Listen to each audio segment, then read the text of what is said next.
जन्म की इस मन को मल लागी, काला हुआ स्याहो। खंदली धोती उजली ना थीए, जे सौ धोवन पाहु। खंदली कहते ने उस लीर नूं, उस कपड़े नूं जिथे कोलू तेल कढ़न वाला, सरों का तेल कढ़न वाला कोलू साफ करने वास्ते एक लीर रखदा, एक कपड़ा रखदा, उन्होंने खंदली कहते हैं। वो हुण इन्नी बारी तेल दे नाल तेल पूंझिया जाता है कि उन्होंने जे धोना भी चाहो तो धुपदी नहीं, वो रूप ही वह काला बन जाता। तो महाराज साहब सच्चे पातशाह जी नूं पुछिए भी सतगुरु जी मैल कादी लगी हुई है। मैल तो वैसे कई रूपों में है, पर सब तो वड्डी मैल है मनुख दे मन दे विच हौमे दी मैल है। सब तो वड्डी मैल पता नहीं लगता, समझ नहीं आती, बड़ी औखी है। साध संगत जी हौमे का पता उदन लगता जिदन ब्रह्म ज्ञान का सूरज चढ़ता जिंदगी विच। उहदे तो पहला बंदा हौमे नूं अपना इंज समझदा है कि यही ज्ञान है। मिथ्या ज्ञान इनू क्या है, संतां ने, गुरुमुखां ने, विद्वानां ने। मिथ्या ज्ञान बड़ियां चीज़ां ने जिहड़ियां छड्डणियां बड़ियां औखियां ने। अज आपां एक बंदा शराब पींदा है, उन्होंने कहने शराब छड्ड दे, उहदे वास्ते बड़ी वड्डी गल है, छोटी गल नहीं है शराब छड्डना, आदत है। साडे वास्ते असीं कहने भी ये कोई खास गल नहीं, जे असीं नहीं पींदे साडे वास्ते कोई खास गल नहीं है। पर हुण जिहदे शरीर विच रच गया उहदे वास्ते कोई छोटी गल थोड़ी है शराब छड्डनी। शराब भी छड्डनी है, नशा छड्डना, किसी प्रकार का भी नशा छड्डना बड़ा औखा है। होर चीज़ां ने साध संगत जी, आपां कहने झूठ बोलना छड्ड दे। झूठ बोलना एक आदत बन जाती है। कई बारी तो साध संगत जी झूठ बोलन की लोड़ पैंदी बंदे नूं तां बोलदा है, ते कई बारी ना भी लोड़ पवे वो अपने आप बोली ही जाता, लोड़ पैंदी भी नहीं। ये चीज़ां किसी नूं कहने तू आ मीट छड्ड दे, किसी नूं कहने आंडा छड्ड दे, चीज़ां तो भी बड़ियां औखियां ने। जां केस कटने छड्ड दे। साध संगत जी बड़ियां औखियां हैं, पर इन्नियां औखियां नहीं जिन्ना मन का बनाया होया ज्ञान छड्डना औखा है। मैं पहला बेनती की सी, एक पासे गुरु का ज्ञान है, एक पासे मन का ज्ञान है। ਇਹਦਾ नखेड़ा उदन हुंदा जिदन अंदर ब्रह्म ज्ञान का सूरज चढ़ता है। ਉਹਦੇ तो पहला ये पता नहीं लगता भी ज्ञान गुरु का कि मेरे मन का है। फिर मन स्वरूप बड़े धारण कर जाता। मन के बड़े रूप ने। कई बारी मन इस तरह दीयां गल्लां करन लग पैंदा, इंज सच प्रतीत हुंदा है भी मेरा मन बिल्कुल गुरु की गल कर रहा है। बरीक बड़ा है, बड़ी सूखम, इनू सूखम हौमे कहंदे ने। संत पुरुषां ने इनू मिथ्या ज्ञान किया। मिथ्या मन का ज्ञान। बड़ियां चीज़ां ने जिहड़ियां नाम हौली हौली जप जप के गुरु का सिख अपने अंदरों मैल कढ़दा। जिवें बाणी विच कहने ना, भरिया हथ पैर तन देह, पानी धोता उतर सखे, मूत पलीती कपड़ होए, देह साबून लईए ओह धोए। ये उदाहरणा दित्तियां ने, बाहर दियां उदाहरणा ने सारी। हुण धर्म है की है? भावें बाहरी तौर पर भी इतिहास भी सुनाया जा सकता है, वो भी उत्साहित करता सानू गुरु साहब का। पर गुरु साहब की जिहड़ी 10 पातशाहियां की स्वरूप इतिहास है, उन्हों की अंदरूनी बाणी दे विच ही है सारी। ये सारी साधना जिहड़ी गुरु साहब दे, गुरु ग्रंथ साहब दे आपां मत्था टेकने 1430 अंगां दे विच, उहदा जोर इक्को चीज़ दे उत्ते दिता होया बाणी दे विच कि बंदे नूं अपने मन का सब तो पहला दर्शन होवे। रब दा बाद विच हुंदा है, रब दा दर्शन पहला नहीं हुंदा, पहला मन का दर्शन होवेगा। ਤੇ ਜਿੱਦਣ ਮਨ ਦਾ ਦਰਸ਼ਨ ਹੋਇਆ ਉਸ ਦਿਨ ਬੰਦੇ ਨੂੰ ਕਹਿੰਦੇ ਇਹ ਗਿਆਨਵਾਨ ਹੋ ਗਿਆ। ਤੇ ਜਿੰਨਾ ਚਿਰ ਨਹੀਂ ਮਨ ਦਾ ਦਰਸ਼ਨ ਹੁੰਦਾ ਉਹਨਾਂ ਚਿਰ ਅਗਿਆਨੀ ਹੈ, ਕਿਉਂਕਿ ਉਹਨਾਂ ਚਿਰ ਉਹਦੀ ਵਾਗਡੋਰ ਜਿਹੜੀ ਹੈ ਨਾ ਉਹ ਮਨ ਦੇ ਹੱਥ ਵਿੱਚ ਹੈ। ਮਨ ਜਿਵੇਂ ਕਹਿੰਦਾ ਉਹਦੀ ਪਰਿਭਾਸ਼ਾ, ਉਹਦੀ ਆਵਾਜ਼, ਉਹਦੀਆਂ ਗੱਲਾਂ, ਉਹਦੇ ਉੱਤੇ ਸਾਰਾ ਜੀਵਨ ਉਹ ਜਿਵੇਂ ਇੰਜ ਕਹਿ ਲਓ ਵੀ ਡਰਾਈਵਰ। ਹੁਣ ਅਸੀਂ ਕਹਾਂਗੇ ਮਨ ਤੇ ਛੋਟੀ ਜਿਹੀ ਚੀਜ਼ ਹੈ, ਨਹੀਂ ਸਾਧ ਸੰਗਤ ਜੀ, ਛੋਟੀ ਚੀਜ਼ ਨਹੀਂ। ਜੀਵਨ ਸਭ ਤੋਂ ਵੱਡੀ ਸ਼ਕਤੀ ਹੈ। ਮਨ ਦੀ ਸ਼ਕਤੀ ਵੈਸੇ ਜੀਵਨ ਤੋਂ ਘੱਟ ਹੈ, ਪਰ ਮੈਂ ਇੱਕ ਉਦਾਹਰਨ ਦਿਆਂਗਾ। ਤੁਸੀਂ ਤੁਹਾਡੇ ਸਾਰਿਆਂ ਕੋਲ ਨਹੀਂ, ਅੱਧਿਆਂ ਕੋਲ ਤੇ ਗੱਡੀਆਂ ਹੋਣਗੀਆਂ। ਤੁਸੀਂ ਇਹ ਦੱਸੋ ਵੀ ਗੱਡੀ ਵੱਡੀ ਹੈ ਕਿ ਡਰਾਈਵਰ ਵੱਡਾ ਹੈ? ਜ਼ਿਆਦਾ ਤਾਕਤ ਕਿਹਦੇ ਵਿੱਚ? ਦੋਵਾਂ ਵਿੱਚੋਂ। ਜੇ ਤੋਲਣ ਤੇ ਜਾਓ, ਜੇ ਟੈਸਟ ਕਰੋ, ਡਰਾਈਵਰ ਦੀ ਤਾਕਤ ਜ਼ਿਆਦੀ ਹੈ ਕਿ ਗੱਡੀ ਦੀ ਜ਼ਿਆਦੀ ਹੈ? ਗੱਡੀ ਦੀ ਜ਼ਿਆਦੀ ਹੈ ਨਾ। ਪਰ ਗੱਡੀ ਨੂੰ ਚਲਾਉਣ ਵਾਲਾ ਕਮਜ਼ੋਰ ਹੈ ਤੇ ਗੱਡੀ ਤਾਕਤਵਰ ਹੈ। ਪਰ ਗੱਡੀ ਚੱਲਦੀ ਕਿੱਧਰ ਹੈ? ਜਿੱਧਰ ਡਰਾਈਵਰ ਮੂੰਹ ਮੋੜਦਾ ਉਧਰ ਨੂੰ ਚੱਲਦੀ ਹੈ। ਕਮਜ਼ੋਰ ਹੋਣ ਦੇ ਬਾਵਜੂਦ ਵੀ ਉਹ ਉਸ ਡਰਾਈਵਰ ਦੇ ਹੱਥ ਵਿੱਚ ਹੈ। ਇਸ ਲਈ ਬਾਣੀ ਵਾਰ-ਵਾਰ ਮਨ ਦੀ ਗੱਲ ਕਰਦੀ, ਕਿਉਂਕਿ ਜੀਵਨ ਨੂੰ ਮਨ ਨੇ ਚਲਾਉਣਾ ਹੈ। ਤੇ ਪਹਿਲਾਂ ਮਨ ਦੀ ਪਛਾਣ, ਮਨ ਦਾ ਸਰੂਪ ਗੁਰੂ ਸਾਹਿਬ ਨੇ ਕਿਹਾ, ਔਰ ਇੱਥੋਂ ਤੱਕ ਕਿਹਾ ਬਈ ਧਿਆਨ ਰੱਖੀ ਗੁਰੂ ਕੇ ਸਿੱਖਾ। ਇਹ ਮਨ ਬੜੇ ਕੱਪੜੇ ਪਾ ਕੇ ਆ ਜਾਂਦਾ ਹੈ। ਮੈਨੂੰ ਮਾਇਆ ਵੀ ਕਿਹਾ ਹੈ, ਬੜੇ ਰੂਪ ਧਾਰਨ ਕਰਕੇ ਆ ਜਾਂਦਾ ਹੈ। ਕਬੀਰ ਸਾਹਿਬ ਤਾਂ ਇੱਥੋਂ ਤੱਕ ਕਹਿੰਦੇ ਨੇ, ਕਬੀਰ ਆਈ ਮੁਝਹਿ ਪੈ ਅਨਿਕ ਕਰੇ ਕਰ ਭੇਖ। ਇਹ ਮਾਇਆ ਨੂੰ ਕਿਹਾ, ਮਾਇਆ ਕਹਿ ਲਓ, ਮਨ ਕਹਿ ਲਓ, ਇੱਕੋ ਚੀਜ਼ ਹੈ, ਕੋਈ ਫਰਕ ਨਹੀਂ ਹੈ। ਕਬੀਰ ਸਾਹਿਬ ਕਹਿੰਦੇ ਨੇ, ਮਾਇਆ ਮੇਰੇ ਕੋਲ ਕਈ ਰੂਪਾਂ ਦੇ ਵਿੱਚ ਕਈ ਤਰ੍ਹਾਂ ਦੇ ਕੱਪੜੇ ਪਾ ਕੇ ਆਈਏ। ਇਹ ਪਹਿਲਾਂ ਬਾਹਰੀ ਮਾਇਆ ਹੈ, ਬਾਹਰੀ ਤੌਰ ਤੇ ਕਿਤੇ ਨਾਚ ਚੱਲਦਾ ਹੋਵੇ, ਕਿਤੇ ਡਾਂਸ ਚੱਲਦਾ ਹੋਵੇ, ਅਸੀਂ ਕਹਿੰਦੇ ਹਾਂ ਮਾਇਆ ਹੈ। ਇਹ ਸਾਧ ਸੰਗਤ ਜੀ ਬਾਹਰੀ ਮਾਇਆ ਹੈ, ਇਹਨੂੰ ਛੱਡਣਾ ਵੀ ਬੜਾ ਔਖਾ ਹੈ, ਇਹ ਮਾਇਆ ਨੂੰ ਪਾਰ ਕਰਨਾ। ਪਰ ਜਦੋਂ ਇਹਨੂੰ ਬੰਦਾ ਛੱਡ ਕੇ, ਜੇ ਇਹਨੂੰ ਸ਼ਰਾਬ ਛੱਡ ਦਿੰਦਾ, ਸਾਰਾ ਕੁਝ ਛੱਡ ਦਿੰਦਾ, ਇੱਥੋਂ ਤੱਕ ਚਲਾ ਜਾਂਦਾ ਹੈ, ਫਿਰ ਸਭ ਤੋਂ ਜ਼ਿਆਦਾ ਜਿਹੜੀ ਤਾਕਤਵਰ ਮਾਇਆ ਉਹਦੀ ਮਨ ਦੀ ਮਾਇਆ ਹੀ ਹੈ। ਬੜੇ ਰੂਪ ਧਾਰਨ ਕਰ ਜਾਂਦਾ ਮਨ, ਜਿਹੜਾ ਬੰਦੇ ਨੂੰ ਪਤਾ ਹੀ ਨਹੀਂ ਲੱਗਦਾ ਵੀ ਇਹ ਮੈਨੂੰ ਲੁੱਟ ਰਿਹਾ ਹੈ। ਇਸ ਲਈ ਗੁਰੂ ਨਾਨਕ ਸਾਹਿਬ ਨੇ ਜਦੋਂ ਸਾਧ ਸੰਗਤ ਜੀ ਸਿੱਧਾਂ ਦੇ ਨਾਲ ਗੁਰੂ ਸਾਹਿਬ ਦੀ ਚਰਚਾ ਹੋਈ, ਤਾਂ ਸਿੱਧ ਜਿਹੜੇ ਨੇ ਉਹ ਵੀ ਸਮਾਧੀਆਂ ਲਾਉਂਦੇ ਸਨ। ਸਿੱਧ ਕੋਈ ਛੋਟੇ ਆਮ ਬੰਦੇ ਥੋੜੀ ਸਨ, ਜਿਨ੍ਹਾਂ ਕੋਲ ਗੁਰੂ ਸਾਹਿਬ ਗਏ ਨੇ ਸੁਮੇਰ ਪਰਬਤ ਦੇ ਉੱਤੇ। ਭਾਈ ਗੁਰਦਾਸ ਜੀ ਉਹਨਾਂ ਦਾ ਨਾਮ ਲੈਂਦੇ ਨੇ। ਸਿੱਧ ਕੋਈ ਆਮ ਬੰਦੇ ਥੋੜੀ ਸਨ। ਚੌਂਕੜੇ ਲਾਣੇ ਕਈ ਘੰਟੇ ਲਾ ਕੇ ਰੱਖਣੇ, ਦਸਮ ਦੁਆਰੇ ਉਹਨਾਂ ਦੇ ਖੁੱਲੇ ਪਏ ਸੀ। ਸਰੀਰ ਉਹ ਗੁਪਤ ਕਰ ਲੈਂਦੇ ਸੀ, ਸਰੀਰ ਉਹ ਪ੍ਰਗਟ ਕਰ ਲੈਂਦੇ ਸੀ। ਕਈ ਉਹਨਾਂ ਕੋਲ ਤਾਕਤਾਂ ਸਨ, ਕਈ ਉਹਨਾਂ ਕੋਲ ਸ਼ਕਤੀਆਂ ਸਨ। ਮਹਾਰਾਜ ਕਹਿੰਦੇ ਤੁਸੀਂ ਸਾਰਾ ਕੁਝ ਹਾਸਲ ਕਰ ਲਿਆ, ਪਰ ਜਿਹੜਾ ਚੋਰ ਹੈ ਉਹ ਤਾਂ ਅੰਦਰ ਹੀ ਬੈਠਾ ਹੋਇਆ। ਇਹ ਜਿੰਨੀਆਂ ਤਾਕਤਾਂ ਨੇ, ਜਿੰਨੀਆਂ ਸ਼ਕਤੀਆਂ ਨੇ, ਜਿੰਨੀਆਂ ਪਾਵਰਾਂ ਨੇ, ਜਿੰਨੀਆਂ ਵਡਿਆਈਆਂ ਨੇ, ਜਿਹੜੀਆਂ ਤੁਸੀਂ ਲੋਕਾਂ ਤੋਂ ਲੈਂਦੇ ਹੋ, ਕਿਉਂਕਿ ਸਿੱਧ ਵੀ ਆਉਂਦੇ ਸਨ 6 ਮਹੀਨਿਆਂ ਬਾਅਦ, ਪਰਬਤ ਛੱਡ ਕੇ ਬਾਹਰ ਆ ਜਾਂਦੇ ਸਨ। ਅਚਲ ਬਟਾਲੇ ਦਾ ਮੇਲਾ ਲੱਗਦਾ ਸੀ, ਤੁਸੀਂ ਜਾਣਦੇ। ਉਹ ਅਚਲ ਬਟਾਲੇ ਦੇ ਮੇਲੇ ਵਿੱਚ ਪੰਜਾਬ ਤੇ ਬੜਾ ਪ੍ਰਭਾਵ ਸੀ। ਤਾਂ ਗੁਰੂ ਸਾਹਿਬ ਨੇ ਉਹਨਾਂ ਨੂੰ, ਜਿਹੜਾ ਤੁਸੀਂ ਜਪਜੀ ਸਾਹਿਬ ਦੇ ਵਿੱਚ ਪੜ੍ਹਦੇ ਹੋ, ਉਹ ਮਨ ਤੇ ਗੱਲ ਕੀਤੀ ਹੈ। ਇੱਕ ਵਾਰੀ ਸਾਰੇ ਪੜ੍ਹੋ ਸ਼ਬਦ ਪਿਆਰ ਦੇ ਨਾਲ।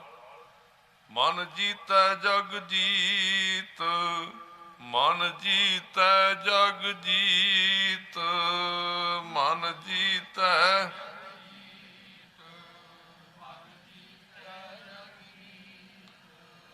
ਮਨ ਜੀਤੈ ਜਗ ਜੀਤ, ਮਨ ਜੀਤੈ ਜਗ ਜੀਤ।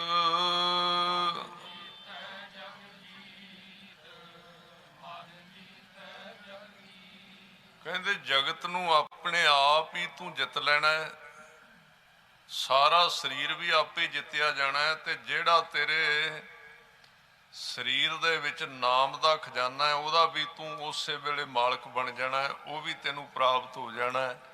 ਸਾਰੀ ਖੇਡ ਮਨ ਦੇ ਜਿੱਤਣ ਤੇ ਖੜੀ ਹੈ। ਬੜੀ ਵੱਡੀ ਪਾਵਰ ਹੈ, ਬੜੀ ਵੱਡੀ ਸ਼ਕਤੀ ਹੈ। ਗੁਰੂ ਤੇਗ ਬਹਾਦਰ ਸਾਹਿਬ ਵੀ ਆਪਣੇ ਬਾਣੀ ਦੇ ਵਿੱਚ ਵਾਰ-ਵਾਰ ਮਨ ਦਾ ਜ਼ਿਕਰ ਕਰਦੇ, ਔਰ ਗੁਰਬਾਣੀ ਸਾਰੀ ਮਨ ਦਾ ਹੀ, ਮਨ ਦੀ ਫਿਲਾਸਫੀ ਹੈ। ਸਾਰੀ ਖੇਡ, ਸਾਰਾ ਸੰਸਾਰ ਜੋ ਪ੍ਰਗਟ ਹੋ ਰਿਹਾ, ਜੋ ਅਸੀਂ ਕਰ ਰਹੇ ਹਾਂ, ਉਹਦੀ ਬੈਕ ਦੇ ਪਿੱਛੇ ਸਾਡਾ ਮਨ ਲੁਕਾ ਹੋਇਆ ਹੈ। ਇਸ ਲਈ ਮਹਾਰਾਜ ਬਾਣੀ ਦੇ ਵਿੱਚ ਕਹਿੰਦੇ ਨੇ, ਮਨ ਖੁਟਹਰ ਤੇਰਾ ਨਹੀਂ ਵਿਸਾਸ। ਖੁਟਹਰ ਕਹਿੰਦੇ ਨੇ ਖੋਟਾ, ਖੋਟਾ ਬਿਲਕੁਲ ਖੋਟਾ ਪਾਣੇ ਦੇ ਵਿੱਚ, ਯਾਨੀ ਕਿ ਮੈਲ ਹੈ। ਫਿਰ ਰੂਪ ਬੜੇ ਧਾਰਨ ਕਰ ਲੈ, ਬਹੁਰੂਪੀਆ। ਕਈ ਵਾਰੀ ਧਰਮ ਵਾਲੀਆਂ ਗੱਲਾਂ ਕਰਨ ਲੱਗ ਪੈਂਦਾ, ਅਸੀਂ ਕਹਿੰਦੇ ਹਾਂ ਬੜਾ ਵਧੀਆ। ਕਈ ਵਾਰੀ ਗੱਲ ਕਰੀਏ ਨਾ, ਕਈ ਵਾਰੀ ਕਿਸੇ ਬੰਦੇ ਨੂੰ ਪੁੱਛ ਕੇ ਵੇਖੋ, ਤੇ ਗੁਰੂ ਸਾਹਿਬ ਵਾਰ-ਵਾਰ ਪੁੱਛਦੇ ਨੇ। ਆ ਇੱਕ ਸਿੱਖ ਦਾ ਜ਼ਿਕਰ ਹੁੰਦਾ, ਗੁਰੂ ਤੇਗ ਬਹਾਦਰ, ਗੁਰੂ ਅਰਜਨ ਦੇਵ ਪਾਤਸ਼ਾਹ, ਪੰਜਵੇਂ ਪਾਤਸ਼ਾਹ ਦੇ ਕੋਲ ਇੱਕ ਸਿੱਖ ਰਹਿੰਦਾ ਹੈ, ਭਾਈ ਕਲਿਆਣ ਦਾਸ, ਭਾਈ ਕਲਿਆਣਾ ਜੀ। ਭਾਈ ਕਲਿਆਣਾ ਜੀ ਬੜੇ ਵੱਡੇ ਗੁਰਮੁਖ ਸੀ, ਬੜੇ ਵੱਡੇ ਨਾਮ ਜਪਣ ਵਾਲੇ ਸੀ, ਬੰਦਗੀ ਕਰਨ ਵਾਲੇ ਸੀ, ਜਪ ਤਪ ਕਰਦੇ ਸੀ। ਜਪ ਤਪ ਕਰਦਿਆਂ ਕਰਦਿਆਂ, ਸੇਵਾ ਕਰਦਿਆਂ ਕਰਦਿਆਂ ਅਵਸਥਾ ਉੱਚੀ ਬਣ ਗਈ। ਤੇ ਜਦੋਂ ਉੱਚੀ ਅਵਸਥਾ ਬਣਦੀ ਹੈ ਗੁਰਮੁਖ ਦੀ, ਸੰਗਤ ਵੀ ਬੜੀ ਚੰਗੀ ਹੈ, ਸੰਗਤ ਦੇ ਵਿੱਚ ਰਹਿਣਾ ਵੀ ਬੜਾ ਜ਼ਰੂਰੀ ਹੈ। ਪਰ ਇੱਕ ਫਿਰ ਉਦੋਂ ਅਵਸਥਾ ਆਉਂਦੀ ਹੈ, ਉਦੋਂ ਮਨ ਕਰਦਾ ਵੀ ਕੋਈ ਥੋੜਾ ਜਿਹਾ ਇਕਾਂਤ ਮਿਲੇ, ਇਕੱਲੇ ਹੋਈਏ, ਥੋੜਾ ਜਿਹਾ ਇਕਾਗਰ ਮਨ ਦੀ ਇਹ ਪਹਿਲੀ ਮੰਗ ਹੁੰਦੀ ਹੈ। ਜਿੰਨਾ ਮਨ ਖਿੰਡਿਆ ਹੋਵੇਗਾ, ਉਹਨਾਂ ਬੰਦਾ ਭੀੜ ਲੱਭੇਗਾ, ਉਹਨਾਂ ਭੀੜ ਲੱਭੇਗਾ।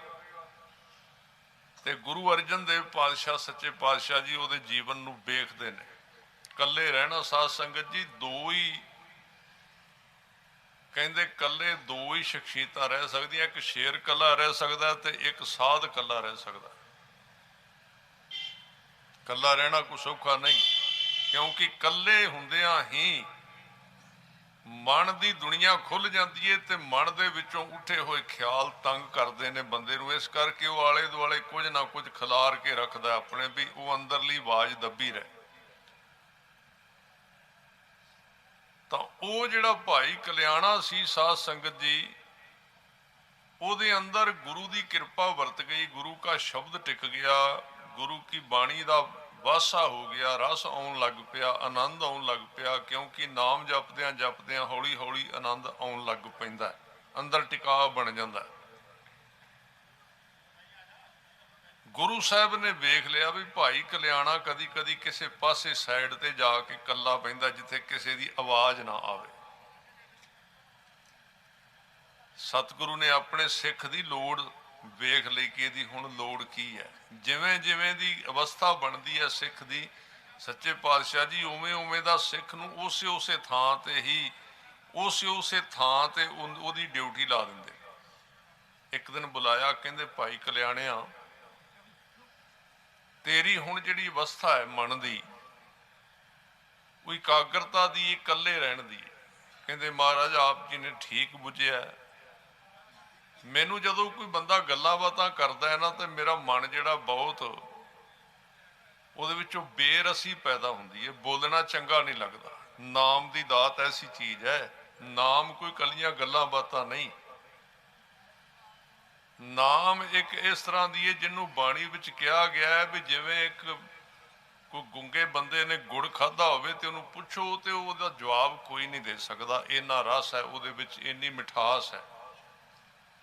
ਇਹ ਬਾਹਰਲੀਆਂ ਚੀਜ਼ਾਂ ਨੇ ਸਰੀਰ ਦੀਆਂ, ਜਿਹੜੀਆਂ ਬਾਹਰੋਂ ਸਾਨੂੰ ਮਿੱਠੀਆਂ ਲੱਗਦੀਆਂ, ਸੰਸਾਰ ਸਰੀਰ ਕਰਕੇ ਲੱਗਦੀਆਂ ਨੇ। ਜਿਹੜਾ ਅੰਮ੍ਰਿਤ ਹੈ ਉਹਨੂੰ ਬਾਣੀ ਦੇ ਵਿੱਚ ਮਹਾਰਾਜ ਨੇ ਕਿਹਾ ਉਹ ਬੰਦੇ ਦੇ ਅੰਦਰ ਹੀ ਹੈ, ਸਰੀਰ ਦੇ ਵਿੱਚ ਹੈ, ਕਿਤੇ ਬਾਹਰ ਨਹੀਂ। ਉਹ ਪ੍ਰਗਟ ਹੋਣਾ ਗੁਰੂ ਸ਼ਬਦ ਦੇ ਜਾਪ ਦੇ ਰਾਹੀਂ, ਕਮਾਈ ਦੇ ਰਾਹੀਂ।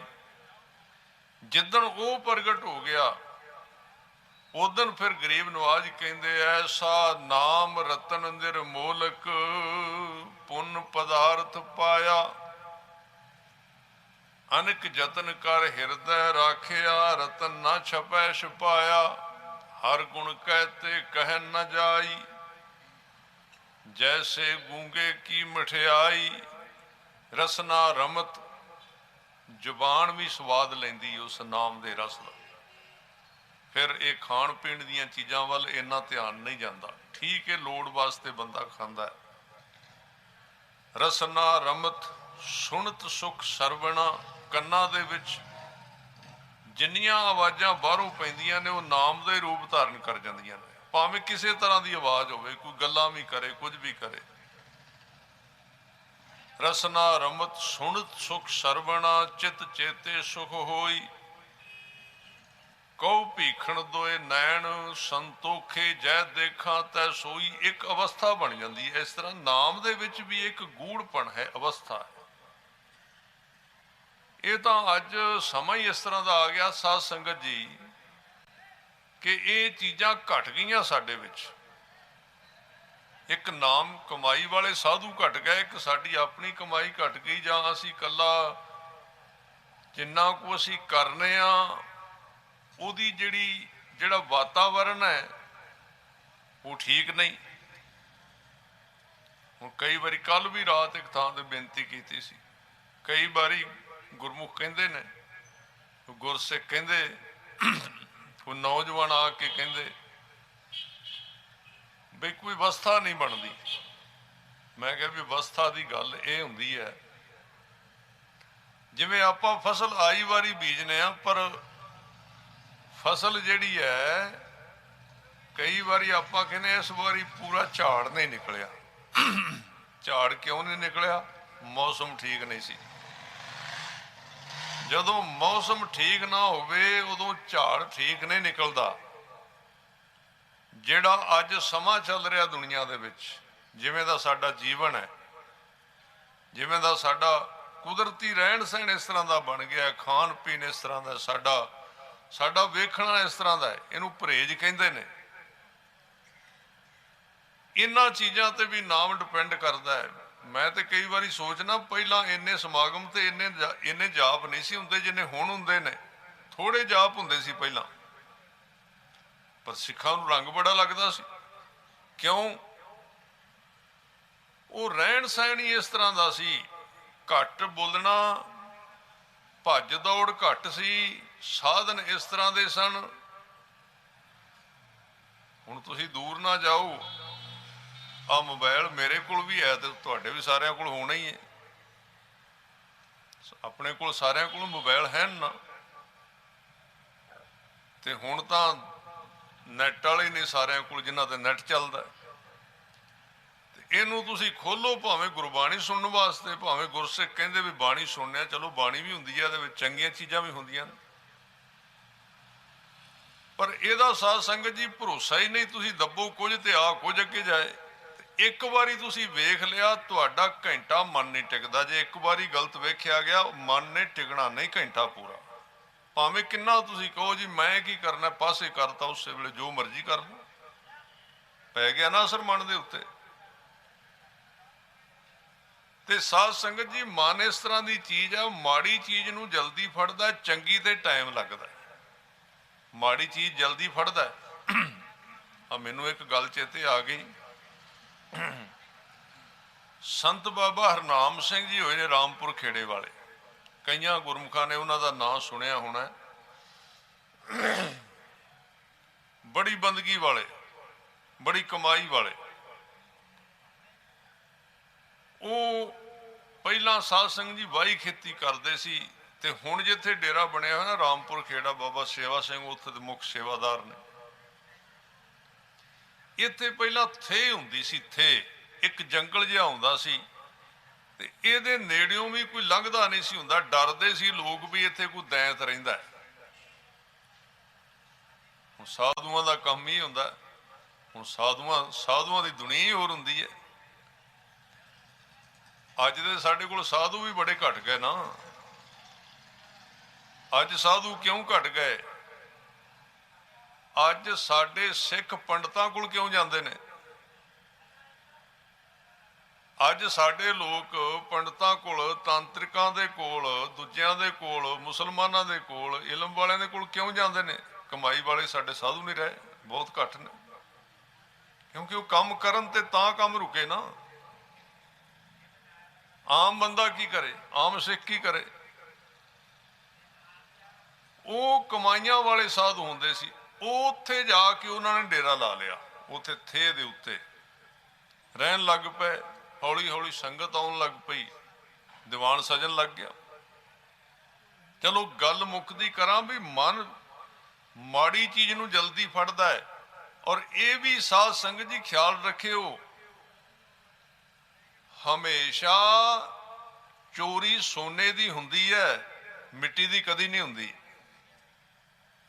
ਇਸ ਲਈ ਕਹਿੰਦੇ ਨੇ ਨਾਮ ਜਪਣਾ ਵੀ ਬੜਾ ਔਖਾ ਹੈ ਤੇ ਜਪੇ ਹੋਏ ਨਾਮ ਨੂੰ ਸੰਭਾਲ ਕੇ ਰੱਖਣਾ ਉਦੋਂ ਵੀ ਔਖਾ ਹੈ। ਕਈ ਵਾਰੀ ਬਖਸ਼ਿਸ਼ ਹੋ ਜਾਂਦੀ ਹੈ ਗੁਰੂ ਦੀ, ਕਈ ਵਾਰੀ ਕਿਸੇ ਕਾਰਨ ਕਰਕੇ ਬਖਸ਼ਿਸ਼ ਹੋ ਜਾਂਦੀ ਹੈ। ਗੁਰੂ ਸਾਹਿਬ ਕਿਸੇ ਖੁਸ਼ੀ ਕਰਕੇ, ਕਿਸੇ ਬਖਸ਼ਿਸ਼ ਕਰਕੇ। ਉੱਥੇ ਇੱਕ ਸੰਤਾਂ ਦੇ ਕੋਲ ਸਾਧ ਸੰਗਤ ਜੀ ਲੁਧਿਆਣੇ ਤੋਂ ਇੱਕ ਕਿਤਾਬ ਲਿਖੀ ਹੋਈ ਹੈ ਸੇਕ ਨੇਹਿਆ, ਉਹਦੇ ਵਿੱਚ ਇਹ ਲੇਖ ਆਉਂਦਾ ਹੈ। ਇੱਕ ਕੋਈ ਸੱਜਣ ਸੀ ਪਰਿਵਾਰ ਦੇ ਵਿੱਚ ਲੁਧਿਆਣੇ ਤੋਂ, ਉਹ ਸੰਤਾਂ ਦੇ ਕੋਲੋਂ ਲੈ ਕੇ ਗਏ ਬਾਬਾ ਹਰਨਾਮ ਸਿੰਘ ਜੀ ਦੇ ਕੋਲ। ਕਹਿੰਦੇ ਇਹਦੇ ਤੋਂ ਬੋਲਿਆ ਨਹੀਂ ਜਾਂਦਾ, ਗੂੰਗਾ ਹੈ। ਸੰਤਾਂ ਦੇ ਕੋਲ ਲੈ ਕੇ ਗਏ ਸੰਤ ਬਾਬਾ ਹਰਨਾਮ ਸਿੰਘ ਜੀ, ਉੱਥੇ ਕਹਿਣ ਲੱਗੇ ਬੋਲ ਭਾਈ ਵਾਹਿਗੁਰੂ। ਉਹਦੇ ਤੋਂ ਵਾਹਿਗੁਰੂ ਨਾ ਬੋਲਿਆ ਜਾਏ। ਫਿਰ ਕਿਹਾ ਵਾਹਿਗੁਰੂ ਬੋਲ। ਥੋੜਾ ਜਿਹਾ ਉਹਨੇ ਇੱਕ ਵਾਰੀ ਵਾਹ ਬੋਲਿਆ, ਇੱਕ ਵਾਰੀ ਵਾਹ ਸ਼ਬਦ ਨਿਕਲਿਆ। ਸਾਧੂ ਦੇ ਸ਼ਬਦਾਂ ਦੇ ਵਿੱਚ ਸਾਧ ਸੰਗਤ ਜੀ ਬਰਕਤ ਹੁੰਦੀ ਹੈ ਕਮਾਈ ਵਾਲਿਆਂ ਦੇ। ਫਿਰ ਉਹਨਾਂ ਕਿਹਾ ਵੀ ਬੋਲ ਵਾਹਿਗੁਰੂ। ਉਹਨੇ ਦੂਜੀ ਵਾਰੀ ਵਾਹਿਗੁਰੂ ਨਾ ਬੋਲਿਆ ਗਿਆ, ਵਾਧੂ ਬੋਲਿਆ, ਸਿਰਫ ਵਾਧੂ ਸ਼ਬਦ ਬੋਲਿਆ। ਵੈਸੇ ਇਹ ਪੰਜ ਪਿਆਰਿਆਂ ਦੀ ਜਿਹੜੀ ਮਰਿਆਦਾ ਹੈ, ਜਿਹੜੀ ਗੁਰੂ ਸਾਹਿਬ ਦੀ ਮਰਿਆਦਾ ਹੈ, ਉਹ ਗੁਰਮੰਤਰ ਪੰਜ ਪਿਆਰੇ ਹੀ ਦਿੰਦੇ ਨੇ ਤੇ ਉਹ ਵਾਹਿਗੁਰੂ ਗੁਰਮੰਤਰ ਹੈ। ਪਰ ਜਿਹੜਾ ਬ੍ਰਹਮ ਗਿਆਨੀ ਅਭੇਦ ਹੋ ਜਾਂਦਾ ਨਾ ਸ਼ਬਦ ਦੇ ਵਿੱਚ, ਉਹਨੂੰ ਕਈ ਅਥਾਰਟੀਆਂ ਮਿਲ ਜਾਂਦੀਆਂ ਗੁਰੂ ਗ੍ਰੰਥ ਸਾਹਿਬ ਪਾਤਸ਼ਾਹ ਤੋਂ। ਜੋਤ ਜੋ ਪ੍ਰਗਟ ਹੋ ਗਈ ਫਿਰ,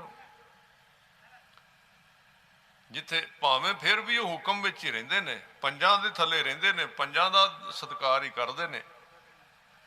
ਉਹ ਵਾਧੂ ਬੋਲਣ ਲੱਗ ਪਿਆ ਤੇ ਸਾਧ ਸੰਗਤ ਜੀ ਹੌਲੀ ਹੌਲੀ ਬੋਲਦਿਆਂ ਉਹਦੀ ਜ਼ਬਾਨ ਠੀਕ ਹੋ ਗਈ, ਗੱਲਾਂ ਬਾਤਾਂ ਕਰਨ ਲੱਗ ਪਿਆ। ਔਰ ਕੱਲੀ ਜ਼ਬਾਨ ਨਹੀਂ ਠੀਕ ਹੋਈ, ਬੜੀ ਵੱਡੀ ਅਵਸਥਾ ਉਹਦੀ ਬਣ ਗਈ, ਜਿਹੜੀ ਬਾਣੀ ਵਿੱਚ ਰਿਹਾ, ਧੁਰ ਕਰਮ ਪਾਇਆ ਤੁਧ ਜਿਨ ਕੋ ਸੇ ਨਾਮ ਹਰਿ ਕੈ ਲਾਗੇ, ਕਹੈ ਨਾਨਕ ਤੈ ਸੁਖ ਹੋਵਾ ਤਿਤ ਘਰ ਅਨਹਦ ਵਾਜੇ। ਅਨਹਦ ਨਾਦ ਹੁੰਦਾ ਇੱਕ, ਬੜੀ ਕਿਰਪਾ ਦੇ ਨਾਲ ਕਿਸੇ ਦੇ ਅੰਦਰ ਵੱਜਦਾ ਹੈ। ਉਹ ਬੜੇ ਭਾਗਾਂ ਦੇ ਨਾਲ ਉਹ ਅੰਦਰ ਸੁਰਤ ਖੁੱਲਦੀ ਹੈ ਤੇ ਉਸ ਸੁਰਤ ਦੇ ਨਾਲ ਉਹ ਬੜਾ ਆਨੰਦਮਈ ਨਾਦ ਇੱਕ ਅੰਦਰ ਵੱਜਦਾ ਹੈ।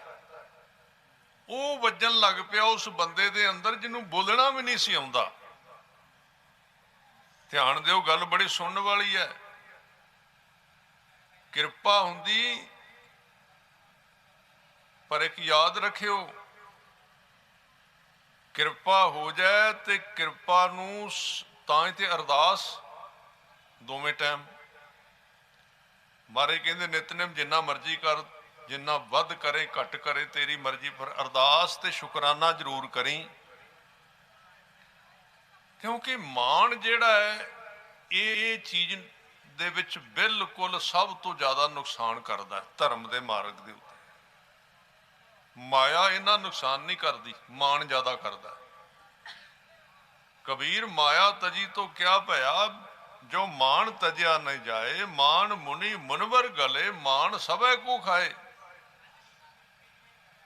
ਉਹ ਕੀ ਹੋਇਆ, ਉਹ ਜਿਹੜਾ ਵਾਧੂ ਕਹਿੰਦਾ ਸੀ ਨਾ, ਜਿਹੜਾ ਸੱਜਣ ਸੰਤਾਂ ਨੇ ਕਿਹਾ ਸੀ ਉਹਨੂੰ ਇੱਕ ਦਿਨ ਕਮਰੇ ਦੇ ਅੰਦਰ ਰਾਤ ਨੂੰ ਬੈਠਾ ਤੇ ਉਹਦੇ ਅੰਦਰੋਂ ਅਨਹਦ ਨਾਦ ਦੀ ਬਾਜਿਆਂ ਦੀ ਆਵਾਜ਼ ਆਉਣ ਲੱਗ ਪਈ। ਬਾਜੇ ਅਨਹਦ ਤੂਰੇ ਜਿਹਨੂੰ ਕਹਿੰਦੇ, ਅਵਸਥਾ ਬਣ ਗਈ ਉੱਚੀ। ਹੁਣ ਉਹਨੂੰ ਪਤਾ ਨਹੀਂ ਸੀ। ਕਈ ਵਾਰੀ ਇਹ ਜ਼ਰੂਰੀ ਨਹੀਂ ਕਿ ਪਤਾ ਹੋਵੇ ਤੇ ਉਹੀ ਚੀਜ਼ ਬਣੇ ਬੰਦੇ ਦੇ ਅੰਦਰ। ਕਈ ਵਾਰੀ ਬਖਸ਼ਿਸ਼ ਵੱਡੀ ਇੱਕਦਮ ਹੋ ਜਾਂਦੀ ਹੈ। ਉਹ ਸਾਧ ਸੰਗਤ ਜੀ ਰਾਤ ਨੂੰ ਕੋਠੇ ਤੇ ਚੜਿਆ ਫਿਰੇ ਤੇ ਕਿਸੇ ਨੇ ਵੇਖਿਆ ਵੀ ਇਹ ਤੇ ਕੋਠੇ ਤੇ ਚੜਿਆ। ਉਹਨੇ ਆਵਾਜ਼ ਮਾਰੀ ਵੀ ਤੂੰ ਕੋਠੇ ਤੇ ਕਿਉਂ ਚੜਿਆ? ਕਹਿੰਦੇ ਵੀ ਬਾਹਰ ਕਿਤੇ ਬੜੀ ਦੂਰ ਵਾਜੇ ਵੱਜਦੇ ਨੇ। ਸੰਤਾਂ ਨੂੰ ਪੁੱਛਿਆ ਜਾ ਕੇ, ਕਹਿੰਦੇ ਸੱਦੋ ਇਹਨੂੰ। ਕਹਿੰਦੇ ਕਿੱਧਰ ਤੁਰਿਆ ਫਿਰਨਾ ਰਾਤ ਨੂੰ ਕੋਠੇ ਤੇ ਚੜ ਕੇ? ਕਹਿੰਦੇ ਬਾਹਰੋਂ ਇੰਝ ਲੱਗਦਾ ਜਿਵੇਂ ਵਾਜੇ ਵੱਜਣ ਦੀ ਆਵਾਜ਼ ਆਉਂਦੀ ਹੈ। ਹੁਣ ਉਹਨੂੰ ਕੀ ਪਤਾ ਵੀ ਬਾਹਰ ਨਹੀਂ ਵੱਜਦੇ, ਵੱਜਦੇ ਤੇਰੇ ਅੰਦਰ ਪਏ ਨੇ। ਕਿਰਪਾ ਦੇ ਅੰਦਰ ਹੋ ਰਹੀ ਹੈ, ਲੱਗਦਾ ਬਾਹਰ ਸੀ। ਤੇ ਬਾਬਾ ਹਰਨਾਮ ਸਿੰਘ ਜੀ ਸਤਿਗੁਰਾਂ ਦੇ ਅੱਗੇ ਜਾ ਕੇ ਉਹਨਾਂ ਨੇ ਮੱਥਾ ਟੇਕਿਆ। ਗੁਰੂ ਗ੍ਰੰਥ ਸਾਹਿਬ ਮਹਾਰਾਜ ਸੱਚੇ ਪਾਤਸ਼ਾਹ ਤੇਰੀ ਕਿੱਡੀ ਵੱਡੀ ਕਿਰਪਾ ਹੈ। ਤੂੰ ਜੇ ਚਾਹੇ ਤੇ ਪਿੰਗਲ ਪਰਬਤ ਪਾਰ ਪਰੇ ਖਲ ਚਤੁਰ ਬਕੀਤਾ। ਭਾਵੇਂ ਪਿੰਗਲਾ ਵੀ ਪਹਾੜਾਂ ਤੇ ਚੜਾਉਣ ਤੇ ਆ ਜਾਏ ਤੇ ਚੜਾ ਕੇ ਰੱਖ ਦੇਣਾ ਤੂੰ ਉਹਨੂੰ। ਸਾਧ ਸੰਗਤ ਜੀ ਦੀ ਬੜੀ ਵੱਡੀ ਅਵਸਥਾ ਬਣ ਗਈ। ਪਰ ਜਿਹੜੀ ਮੈਂ ਗੱਲ ਕਰਨੀ ਚਾਹੁੰਦਾ, ਮਨ ਦੀ ਗੱਲ ਬੜੀ ਹੈ। ਸਾਵਧਾਨਤਾ, ਮਹਾਰਾਜ ਨੇ ਸਾਵਧਾਨਤਾ ਕਿਉਂ ਕਹੀ ਹੈ? ਤਾਂ ਬਾਣੀ ਵਿੱਚ ਕਿਹਾ ਪ੍ਰਭ ਕੀ ਉਸਤਤ ਕਰੋ ਸੰਤ ਮੀਤ, ਸਾਵਧਾਨ ਇਕਾਗਰ ਚੀਤ। ਭਰੋਸਾ ਨਹੀਂ ਕਰਨਾ ਮਨ ਦਾ ਕਦੀ ਵੀ। ਜਿਨ੍ਹਾਂ ਨੇ ਮਨ ਦਾ ਭਰੋਸਾ ਕੀਤਾ ਉਹ ਅੱਜ ਵੀ ਡੁੱਬੇ ਤੇ ਉਹ ਕੱਲ ਵੀ ਡੁੱਬੇ। ਤੇ ਮਨ ਦੀ ਪਛਾਣ ਜਾਂ ਤੇ ਬਾਣੀ ਦੀ ਕਮਾਈ ਜ਼ਿਆਦੀ ਹੋਵੇ ਤੇ ਜਾਂ ਗੁਰਮੁਖਾਂ ਦੀ ਸੰਗਤ ਤੇ ਭਰੋਸਾ ਹੋਵੇ। ਦੋਵਾਂ ਵਿੱਚੋਂ ਇੱਕ ਤੇ ਚੀਜ਼ ਤੇ ਹੋਵੇ ਨਾ। ਤੇ ਜੇ ਦੋਵੇਂ ਹੀ ਟੁੱਟ ਜਾਣ ਫਿਰ ਤਾਂ ਮਨ ਹੀ ਗੁਰੂ ਬਣ ਪੈਂਦਾ ਕਈ ਵਾਰੀ। ਫਿਰ ਉਹ ਕਹਿੰਦਾ ਜੋ ਮੇਰਾ ਮਨ ਕਹਿੰਦਾ ਉਹ ਹੀ ਕਰਨਾ ਮੈਂ। ਤਾਂ ਉਹ ਸਾਧ ਸੰਗਤ ਜੀ ਜਿਹਦੀ ਏਡੀ ਉੱਚੀ ਅਵਸਥਾ ਬਣੀ ਸੀ ਨਾ, ਹੌਲੀ ਹੌਲੀ ਸੰਗਤ ਆਉਂਦੀ ਸੀ। ਮੈਂ ਗੱਲ ਕਰ ਰਿਹਾ ਸੀ ਮਨ ਕਿਵੇਂ ਖਰਾਬ ਕਰਦਾ ਬੰਦੇ ਨੂੰ।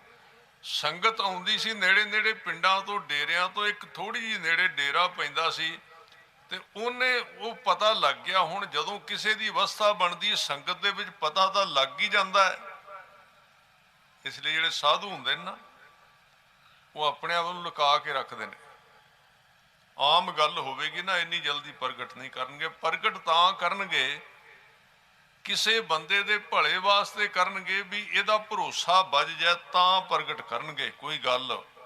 ਨਹੀਂ ਤਾਂ ਜਿੱਥੇ ਗੁਰੂ ਗ੍ਰੰਥ ਸਾਹਿਬ ਜੀ ਦਾ ਪ੍ਰਕਾਸ਼ ਹੁੰਦਾ ਨਾ ਸਾਧ ਸੰਗਤ ਜੀ, ਇੱਥੇ ਇੰਨਾ ਕੁਝ ਵਰਤਦਾ ਜਿਹੜਾ ਕਿਤਾਬਾਂ ਦੇ ਵਿੱਚ ਕਿਤੇ ਨਹੀਂ ਲਿਖਿਆ ਹੋਇਆ। ਇਹ ਕੋਈ ਐਵੇਂ ਨਹੀਂ ਦਰਬਾਰ ਹੁੰਦਾ ਕਿਤੇ। ਉਹ ਪ੍ਰਗਟ ਹੋ ਗਿਆ ਵੀ ਇਹਦੀ ਅਵਸਥਾ ਬੜੀ ਬਣ ਗਈ। ਕੋਈ ਨਾਲ ਡੇਰਾ ਸੀ, ਉਹਨਾਂ ਨੇ ਕਿਹਾ ਵੀ ਆਓ ਤੁਸੀਂ ਸਾਡੇ ਪ੍ਰਸ਼ਾਦਾ ਛਕੋ। ਉਹ ਪ੍ਰਸ਼ਾਦਾ ਛਕਣ ਚਲਾ ਗਿਆ। ਪ੍ਰਸ਼ਾਦਾ ਛਕਿਆ। ਉਹਨਾਂ ਨੇ ਉਦੋਂ ਨਵੇਂ ਨਵੇਂ ਟੈਲੀਵਿਜ਼ਨ ਚੱਲੇ ਸੀ, ਟੈਲੀਵਿਜ਼ਨ ਲਾਇਆ ਹੋਇਆ ਸੀ। ਉਹ ਟੈਲੀਵਿਜ਼ਨ ਦੇ ਵਿੱਚ ਅੱਗੋਂ ਫਿਲਮ ਚੱਲਦੀ ਸੀ ਪਈ। ਹੁਣ ਵੇਖੋ ਕਿੱਡੀ ਉੱਚੀ ਅਵਸਥਾ ਬਣੀ ਹੋਈ ਸੀ। ਉੱਚੀ ਅਵਸਥਾ ਬਣੀ। ਪ੍ਰਸ਼ਾਦਾ ਛਕਿਆ, ਨਾਲੇ ਪ੍ਰਸ਼ਾਦਾ ਛਕਿਆ ਨਾਲ ਉਹ ਗਾਣੇ ਵਹਿੰਦਾ ਰਿਹਾ, ਨਾਲੇ ਉਹ ਫਿਲਮ ਵਹਿੰਦਾ ਰਿਹਾ। ਹੁਣ ਇੱਕ ਦਿਨ ਤੇ ਉਹਨਾਂ ਨੇ ਸੱਦ ਲਿਆ ਤੇ ਉਹਨਾਂ ਨੇ ਸੋਚਿਆ ਵੀ ਮਹਾਂਪੁਰਸ਼ ਨੇ, ਵੀ ਏਡੀ ਉੱਚੀ ਅਵਸਥਾ ਬਣ ਗਈ। ਪਰ ਸਾਧ ਸੰਗਤ ਜੀ ਇਹ ਤਾਂ ਹੀ ਤੇ ਕਹਿੰਦੇ ਵੀ ਅਰਦਾਸ ਜ਼ਰੂਰ ਕਰਨੀ ਹੈ। ਅਰਦਾਸ ਜਿਹੜੀ ਇਹ ਕਵਰੇਜ ਦਿੰਦੀ ਹੈ, ਸੁਰੱਖਿਆ ਦਿੰਦੀ ਹੈ ਨਾਮ ਨੂੰ। ਜਿੱਡੀ ਵੱਡੀ ਦਾਤ ਬੰਦੇ ਦੇ ਕੋਲ ਹੋਵੇ, ਜਿੰਨਾ ਸਾਧ ਸੰਗਤ ਜੀ ਸੋਨਾ ਜ਼ਿਆਦਾ ਕੋਲ ਹੋਵੇ ਉਹਨਾਂ ਉਹਦਾ ਖਜ਼ਾਨਾ ਤਕੜਾ ਰੱਖਣਾ ਪੈਂਦਾ ਹੈ। ਜੇ ਖਜ਼ਾਨਾ ਮਾੜਾ ਹੋਇਆ ਤਾਂ ਉਹਨੂੰ ਲੁੱਟ ਕੇ ਲੈ ਜਾਣਾ ਕਿਸੇ ਨੇ। ਉਹ ਇੱਕ ਦਿਨ ਗਿਆ ਪ੍ਰਸ਼ਾਦਾ ਛਕਣ ਤੇ ਉੱਥੇ ਫਿਲਮ ਵੇਖ ਲਈ, ਉੱਥੇ ਗੀਤ ਸੁਣ ਲਏ। 2-3 ਦਿਨ ਲੰਘੇ ਤੇ ਉਹਨਾਂ ਨੂੰ ਫਿਰ ਕਹਿੰਦੇ ਫਿਰ ਨਹੀਂ ਤੁਸੀਂ ਪ੍ਰਸ਼ਾਦਾ ਛਕਾਉਣਾ ਮੈਨੂੰ ਅੱਜ ਵੀ ਛਕਾ ਦਿਓ। ਹੁਣ ਗੱਲ ਪ੍ਰਸ਼ਾਦੇ ਦੀ ਨਹੀਂ ਸੀ, ਪ੍ਰਸ਼ਾਦਾ ਤੇ ਡੇਰੇ ਤੇ ਵੀ ਬਣਦਾ ਸੀ। ਗੱਲ ਹੋਰ ਅੰਦਰ ਗੱਲ ਘਰ ਕਰ ਗਈ। ਮਨ ਨੇ ਜ਼ੋਰ ਫੜ ਲਿਆ, ਮਨ ਨੇ ਤਾਕਤ ਫੜ ਲਈ। ਉਹ ਮਨ ਉਧਰ ਨੂੰ ਖਿੱਚ ਪਾਉਂਦਾ ਕਿ ਫਿਰ ਉੱਥੇ ਪ੍ਰਸ਼ਾਦਾ ਛਕਾਂਗਾ ਤੇ ਫਿਰ ਜਾ ਕੇ ਉਹ ਫਿਲਮ ਵੇਖ ਕੇ ਆਵਾਂਗਾ। ਉਹ ਵਿਚਾਰੇ ਫਿਰ ਲੈ ਗਏ। ਉਹ ਫਿਰ ਤਾਂ ਕੰਮ ਹੀ ਰੋਜ਼ ਦਾ ਬਣ ਗਿਆ, ਭਾਵੇਂ ਸੱਦਣ ਭਾਵੇਂ ਨਾ ਸੱਦਣ, ਤੇ ਉਹ ਜਿਹੜਾ ਸੱਜਣ ਹੈ ਉਹ ਤਾਂ ਆਪਣੇ ਆਪ ਹੀ ਉੱਥੇ ਟੁਰ ਜਾ ਕਰੇ, ਆਪਣੇ ਆਪ ਚਲਿਆ ਜਾ ਕਰੇ। ਹੁਣ ਸੰਤਾਂ ਨੂੰ ਤੇ ਪਤਾ ਸੀ, ਕੋਈ ਸਾਧੂ ਗਏ ਨਹੀਂ, ਸਾਧੂ ਨੂੰ ਪਤਾ ਨਹੀਂ ਹੁੰਦਾ। ਸਾਧੂ ਉਹ ਕੋਈ ਛੋਟੇ ਸਾਧੂ ਨਹੀਂ ਸੀ ਸਾਧ ਸੰਗਤ ਜੀ। ਸਾਧੂ ਨੂੰ ਪਤਾ ਹੁੰਦਾ ਹੈ। ਅੱਜ ਤੁਸੀਂ ਸਾਧੂ ਦੀ 100 ਸਾਲ ਬਾਅਦ ਗੱਲ ਪੜ੍ਹੋਗੇ ਤੇ ਤੁਹਾਨੂੰ ਅੱਜ ਪਤਾ ਲੱਗੇਗਾ ਵੀ ਬੜੇ ਤਗੜੇ ਸਾਧੂ ਸੀ। ਪਰ ਜਦੋਂ ਸਾਧੂ ਹੁੰਦੇ ਨਾ, ਸਾਧੂ ਤੇ ਰੱਬ ਇੱਕੋ ਜਿਹਾ ਹੀ ਹੁੰਦਾ ਹੈ। ਸਾਧੂ ਵੀ ਕੋਈ ਬੰਦਾ ਮਾੜਾ ਕੰਮ ਕਰਨ ਲੱਗੇ ਤੇ ਜਾ ਕੇ ਬਾਂਹ ਨਹੀਂ ਫੜਦਾ, ਤੇ ਰੱਬ ਵੀ ਕਿਸੇ ਦੀ ਬਾਂਹ ਨਹੀਂ ਫੜਦਾ, ਪਰ ਜਾਣਦਾ ਸਾਰਾ ਕੁਝ ਹੀ ਹੁੰਦਾ ਹੈ। ਕਿਸੇ ਬੰਦੇ ਦਾ ਬਾਂਹ ਨਹੀਂ ਫੜਦਾ ਕਿਸੇ ਦੀ, ਵੀ ਤੂੰ ਆ ਕੀ ਕਰਨ ਲੱਗਾ। ਇਸ਼ਾਰਾ ਕਰੇਗਾ, ਗੱਲਾਂ ਗੱਲਾਂ ਵਿੱਚ ਗੱਲ ਕਰ ਸਕਦਾ ਹੈ। ਤੇ ਰੱਬ ਦਾ ਵੀ ਇਹ ਸੁਭਾਅ ਹੈ। ਇਸ ਕਰਕੇ ਕਹਿੰਦੇ ਰਾਮ ਸੰਤ ਮੈਂ ਭੇਦ ਕਛ ਨਾਹੀ। ਸੰਤਾਂ ਨੂੰ ਪਤਾ ਸੀ ਵੀ ਇਹ ਬੰਦਾ, ਥਾਂ ਅਜੇ ਬਣੀ ਨਹੀਂ ਸੀ। ਕਈ ਵਾਰੀ ਥਾਂ ਨਹੀਂ ਹੁੰਦੀ, ਦਾਤ ਪਹਿਲਾਂ ਮਿਲ ਜਾਂਦੀ ਹੈ, ਉਹਦੇ ਵਾਸਤੇ ਕਮਾਈ ਕਰਨੀ ਪੈਂਦੀ ਹੈ। ਇਹ ਨਹੀਂ ਕਿ ਉਹ ਪਚਦੀ ਨਹੀਂ, ਪਚ ਜਾਂਦੀ ਹੈ। ਉਹਦੇ ਵਾਸਤੇ ਜੇ ਦਾਤ ਮਿਲ ਜਾਏ ਭਾਗਾਂ ਦੇ ਨਾਲ, ਤੇ ਫਿਰ ਉਹਦੇ ਵਾਸਤੇ ਦਿਨ ਰਾਤ ਇੱਕ ਕਰਨਾ ਪੈਂਦਾ ਕਮਾਈ ਕਰਨ ਵਾਸਤੇ। ਤੇ ਜੇ ਉਹ ਤਿਲਕ ਗਿਆ ਉਹ ਬੰਦਾ, ਤੇ ਉਹ ਲੁਧਿਆਣੇ ਚਲਾ ਗਿਆ। ਤੇ ਸਾਧ ਸੰਗਤ ਜੀ ਜਦੋਂ ਘਰ ਗਿਆ, ਤੇ ਘਰਾਂ ਦੇ ਵਿੱਚ ਉੱਥੇ ਵੀ ਟੈਲੀਵਿਜ਼ਨ ਹੈ ਸਨ। ਉਹ ਤੇ ਕਹਿੰਦਾ ਮੈਨੂੰ ਤਾਂ ਟਰਾਲੀ ਲਿਆ ਕੇ, ਤੇ ਉਹਨੂੰ ਟਰਾਲੀ ਕਹਿੰਦੇ ਸੀ ਉਦੋਂ ਟੈਲੀਵਿਜ਼ਨ ਨੂੰ। ਕਹਿੰਦੇ ਟਰਾਲੀ ਤੋਂ ਬਿਨਾਂ ਮੇਰਾ ਸਰਦਾ ਹੀ ਨਹੀਂ, ਮੈਨੂੰ ਤੇ ਵਿਖਾਓ ਲਿਆ ਕੇ। ਉਹ ਕਹਿੰਦੇ ਚੰਗਾ ਭਲਾ ਇਹਦੀ ਜ਼ੁਬਾਨ ਚੱਲਣ ਲੱਗ ਪਈ ਸੀ, ਇਹਦਾ ਗੀਤ ਸੁਣਨ ਲੱਗ ਪਿਆ, ਤੇ ਉਹਦਾ ਛੱਡੇ ਹੀ ਨਾ, ਸਾਰਾ ਦਿਨ ਉਹਨੂੰ ਵੇਖੀ ਜਾਏ। ਅੱਖਾਂ ਲਾਲ ਕਰ ਲੀਆਂ ਵੇਖ ਵੇਖ ਕੇ, ਨਾ ਕੋਈ ਨਾਮ ਨਾ ਭਜਨ ਨਾ ਬੰਦਗੀ ਨਾ ਕੁਝ। ਜੇ ਕੋਈ ਉਹਦੇ ਅੱਗੋਂ ਦੂਰ ਕਰੇ ਤੇ ਉਹ ਖਾਣ ਪਵੇ ਅੱਗੋਂ। ਸੰਤਾਂ ਦੇ ਕੋਲ ਲੈ ਕੇ ਗਏ, ਕਹਿੰਦੇ ਭਾਈ ਗੁਰੂ ਨਾਨਕ ਨੂੰ ਇਹਦੇ ਉੱਤੇ ਤਰਸ ਆ ਗਿਆ ਸੀ। ਕਿਉਂਕਿ ਗੁਰੂ ਨੂੰ ਕਈ ਵਾਰੀ ਕਮਾਈ ਨਾਮ ਹੀ ਹੋਵੇ ਤਾਂ ਵੀ ਤਰਸ ਆ ਜਾਂਦਾ, ਕਈਆਂ ਤੇ ਕਮਾਈ ਨਾਮ ਹੀ ਹੋਵੇ ਤਾਂ ਵੀ ਤਰਸ ਆ ਜਾਂਦਾ। ਗੁਰੂ ਸਾਹਿਬ ਨੂੰ ਤਰਸ ਆ ਗਿਆ ਸੀ। ਤਰਸ ਕਰਕੇ ਸਤਿਗੁਰੂ ਨੇ ਦਾਤ ਦਿੱਤੀ ਸੀ ਬਹੁਤ ਵੱਡੀ, ਪਰ ਹੁਣ ਸੰਭਾਲ ਕਰਨੀ ਇਹਦਾ ਫਰਜ਼ ਇਹ ਬਣਦਾ ਸੀ। ਹੁਣ ਸਾਧੂ ਆਪਣੇ ਆਪ ਥੋੜੀ ਕਹਿਣ ਲੱਗਾ ਵੀ ਤੂੰ ਆ ਮੇਰੇ ਕੋਲ ਬਵਿਆ ਕਰ, ਆਹ ਗੱਲ ਏ ਆਹ ਗੱਲ ਏ। ਕੁਝ ਇੱਕ ਹੋਰ ਚੱਕਰ ਪੈ ਗਿਆ।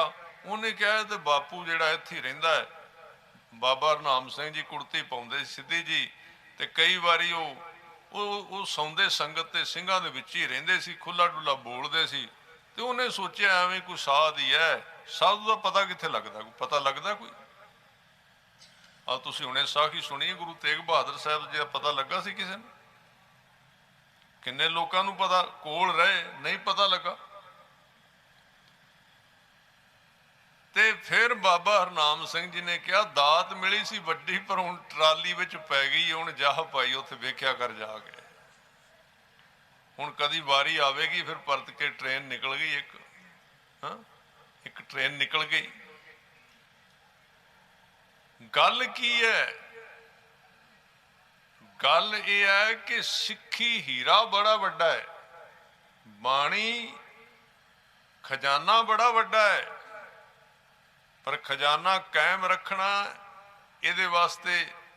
ਇਸ ਕਰਕੇ ਕਲਗੀਧਰ ਪਾਤਸ਼ਾਹ ਜੀ ਕਹਿੰਦੇ ਨੇ ਮੇਰਾ ਖਾਲਸਾ ਜਿਹੜਾ ਹੈ ਉਹ ਸਦਾ ਤਿਆਰ ਬਰ ਤਿਆਰ ਰਵੇ। ਤਿਆਰ ਬਰ ਤਿਆਰ ਦਾ ਮਤਲਬ, ਕਈ ਸਾਡੇ ਸਿੰਘਾਂ ਨੇ ਤਿਆਰ ਬਰ ਤਿਆਰ ਦਾ ਮਤਲਬ ਇਹ ਸਮਝ ਲਿਆ ਵੀ ਕਿਰਪਾਨ ਕੱਢ ਕੇ ਰੱਖਣੀ, ਜਿਹੜਾ ਆ ਗਿਆ ਉਹਦੇ ਗਲ ਪੈ ਜਾਣਾ। ਇਹ ਨਹੀਂ ਸੀ ਤਿਆਰ ਬਰ ਤਿਆਰ ਦਾ ਮਤਲਬ। ਤਿਆਰ ਬਰ ਤਿਆਰ ਦਾ ਮਤਲਬ ਇਹ ਸੀ ਕਿ ਭਾਈ ਅੰਦਰ ਇੱਕ ਜਿਹੜਾ ਆ ਮਨ ਹੈ, ਉਹ ਬੜਾ ਖਤਰਨਾਕ ਰੂਪ ਹੈ ਉਹਦਾ। ਮਨ ਖੁਟਹਰ ਤੇਰਾ ਨਹੀਂ ਵਿਸ਼ਵਾਸ, ਹੇ ਖੋਟੇ ਮਨ ਤੇਰਾ ਕੋਈ ਭਰੋਸਾ ਨਹੀਂ। ਤੂੰ ਮਹਾ ਉਦਮਾਦਾ, ਤੂੰ ਬੜੇ ਵੱਡੇ ਨਸ਼ੇ ਵਿੱਚ ਬੇਹੋਸ਼ ਕਰ ਦੇਣ ਵਾਲਾ ਹੈ ਬੰਦੇ ਨੂੰ। ਉਦਮਾਦਾ ਉਦਮਾਦਾ ਮੈਨੇ ਬੇਹੋਸ਼ ਕਰਨ ਵਾਲਾ। ਫਿਰ ਕਰਨਾ ਕੀ ਚਾਹੀਦਾ? ਕਹਿੰਦੇ ਖਰ ਕਾ ਪੈਖਰ ਤੋ ਛੁੱਟੈ ਜੋ ਉੱਪਰ ਲਾਦਾ। ਖਰ ਕਹਿੰਦੇ ਨੇ ਖੋਤੇ ਨੂੰ, ਕਹਿੰਦੇ ਇਹਦਾ ਇਲਾਜ ਇੱਕੋ ਹੀ ਹੈ। ਫਿਰ ਤਾਂ ਇਹਦਾ ਇਲਾਜ ਇੱਕੋ ਹੈ ਕਿ ਜਿਵੇਂ ਖੋਤਾ ਹੈ ਨਾ, ਖੋਤਾ ਵਾਹੁਣ ਵਾਲਾ ਉਹਦੇ ਪੈਰ ਨੂੰ ਰੱਸੀ ਪਾ ਕੇ ਰੱਖਦਾ ਤੇ ਰੱਸੀ ਬਾਅਦ ਵਿੱਚ ਖੋਲਦਾ, ਪਹਿਲਾਂ ਉਹਦੇ ਉੱਤੇ ਭਾਰ ਲੱਦ ਲੈਂਦਾ ਵੀ ਕਿਤੇ ਭੱਜ ਨਾ ਜਾਏ, ਕਿਤੇ ਦੌੜ ਨਾ ਜਾਏ। ਤਾਂ ਇਹ ਹੈ ਮਨ ਦਾ ਸਰੂਪ। ਠੀਕ ਹੈ, ਇੱਕੋ ਦਮ ਇਹ ਸੋਧਿਆ ਨਹੀਂ ਜਾਂਦਾ, ਕਾਰਜ ਕਠਿਨ ਹੈ। ਤਾਂ ਹੀ ਗੁਰੂ ਸਾਹਿਬ ਨੇ ਕਿਹਾ ਸੀ ਕਿ ਮਨ ਜੀਤੈ ਜਗ ਜੀਤ। ਹੁਣ ਉਹ ਜਿਹੜੇ ਸਿੱਧ ਲੋਕ ਸਨ, ਸਿੱਧ ਲੋਕ ਸਨ, ਲੋਕਾਂ ਦੇ ਵੀ ਸਾਧੂ ਗਿਣੇ ਜਾਂਦੇ ਸੀ। ਘਰ ਤਾਂ ਛੱਡ ਹੀ ਆਏ ਸੀ ਨਾ, ਘਰ ਤਾਂ ਤਿਆਗ ਦਿੱਤਾ ਸੀ, ਤੇ ਚੌਂਕੜੇ ਵੀ ਬੜੇ ਲੰਬੇ ਲਾਉਂਦੇ ਸੀ, ਕੋਈ ਛੋਟੀ ਗੱਲ ਤਾਂ ਹੈ ਨਹੀਂ ਸੀ। ਆਪ ਜੀ ਨੇ ਸੁਣਿਆ ਨਾ ਵੀ ਗੁਰੂ ਨਾਨਕ ਦੇਵ ਜੀ ਜਦੋਂ ਗਏ ਸੀ ਤੇ ਉਹਨਾਂ ਨੇ ਗੁਰੂ ਸਾਹਿਬ ਨੂੰ ਜਿਹੜੀ ਰਿੱਧੀਆਂ ਸਿੱਧੀਆਂ ਦੀ ਮਾਇਆ ਸੀ ਉਹ ਵਿਖਾ ਕੇ ਪ੍ਰਭਾਵਿਤ ਕਰਨ ਦੀ ਕੋਸ਼ਿਸ਼ ਕੀਤੀ। ਸਿੱਧਾਂ ਨੇ ਸਿੱਧੀ ਮਨੈ ਵਿਚਾਰਿਆ ਕਿਵੇਂ ਦਰਸ਼ਨ ਇਹ ਲੇਵੈ ਬਾਲਾ। ਭਾਈ ਗੁਰਦਾਸ ਜੀ ਕਹਿੰਦੇ ਵੀ ਗੁਰੂ ਨਾਨਕ ਦੇਵ ਜੀ ਜਦੋਂ ਗਏ ਉੱਥੇ ਸੁਮੇਰ ਪਰਬਤ ਦੇ ਉੱਤੇ, ਤੇ ਸਿੱਧਾਂ ਨੇ ਆਪਸ ਦੇ ਵਿੱਚ ਵਿਚਾਰ ਕੀਤੀ ਕਿ ਇਹ ਜਿਹੜਾ ਬਾਲਾ ਦਾ ਮਤਲਬ ਗੁਰੂ ਸਾਹਿਬ ਦੀ ਉਮਰ ਥੋੜੀ ਸੀ, ਸਿੱਧਾਂ ਤੇ ਹਜ਼ਾਰ ਸਾਲ ਉਮਰ ਸੀ ਉਸ ਟਾਈਮ, ਤੇ ਉਮਰਾਂ ਵਧਾ ਲੈਂਦੇ ਸੀ। ਕਿਵੇਂ ਦਰਸ਼ਨ ਇਹ ਲੇਵੈ ਬਾਲਾ, ਵੀ ਸਾਡੇ ਮਤਲਬ ਮਤ ਦੇ ਵਿੱਚ ਕਿਵੇਂ ਰਲੇ। ਖੱਪਰ ਦਿੱਤਾ ਨਾਥ ਜੀ ਪਾਣੀ ਭਰ ਲੇਵਣ ਉੱਠ ਚਾਲਾ। ਜਿਹੜਾ ਉਹਨਾਂ ਦਾ ਵੱਡਾ ਨਾਥ ਸੀ ਨਾ, ਉਹਨੇ ਖੱਪਰ, ਇੱਕ ਖੱਪਰ ਹੁੰਦਾ ਜਿਹੜਾ ਜਿਹਦੇ ਭੀਖ ਮੰਗਦੇ ਨੇ, ਭਾਂਡਾ, ਉਹਨੂੰ ਖੱਪਰ ਕਹਿੰਦੇ ਨੇ, ਉਹ ਦਿੱਤਾ ਗੁਰੂ ਸਾਹਿਬ ਨੂੰ। ਕਹਿੰਦੇ ਜਾਓ ਸਾਹਮਣੇ ਤਲਾਬ ਹੈ, ਉੱਥੋਂ ਪਾਣੀ ਭਰ ਕੇ ਲਿਆਓ। ਖੱਪਰ ਦਿੱਤਾ ਨਾਥ ਜੀ ਪਾਣੀ ਭਰ ਲੇਵਨ ਉੱਠ ਚਾਲਾ। ਤੇ ਗੁਰੂ ਸਾਹਿਬ ਕਹਿੰਦੇ ਲਿਆਓ, ਪਾਣੀ ਭਰ ਕੇ ਲਿਆਉਨੇ ਆ। ਪਾਣੀ ਭਰ ਲੇਵਨ ਉੱਠ ਚਾਲਾ। ਬਾਬਾ ਆਇਆ ਪਾਣੀਐ। ਜਦੋਂ ਗੁਰੂ ਸਾਹਿਬ ਜੀ ਉਸ ਤਲਾਬ ਤੇ ਗਏ ਨਾ, ਉੱਥੇ ਪਾਣੀ ਦੀ ਥਾਂ ਤੇ ਸਿੱਧਾਂ ਨੇ ਆਪਣੀ ਤਾਕਤ ਵਰਤਾ ਕੇ, ਸ਼ਕਤੀ ਵਰਤਾ ਕੇ, ਪਾਣੀ ਦੀ ਥਾਂ ਤੇ ਹੀਰੇ ਪੈਦਾ ਕਰ ਦਿੱਤੇ। ਐਵੇਂ ਦੇ ਵੀ ਸਿੱਧ ਹੁੰਦੇ ਸੀ, ਐਵੇਂ ਦੀਆਂ ਵੀ ਸ਼ਕਤੀਆਂ ਸਨ। ਇਹ ਸਾਧ ਸੰਗਤ ਜੀ 9 ਨਿਧੀਆਂ ਤੇ 18 ਸਿੱਧੀਆਂ ਨੇ। ਇਹ ਨਾਮ ਦੇ ਵਿੱਚ ਵੀ ਹੈ ਨੇ। ਨਾਮ ਜਪੀਏ, ਸਿਮਰਨ ਕਰੀਏ, ਇਹ ਵਰਤਨ ਲੱਗ ਪੈਂਦੇ ਕਈ ਵਾਰੀ।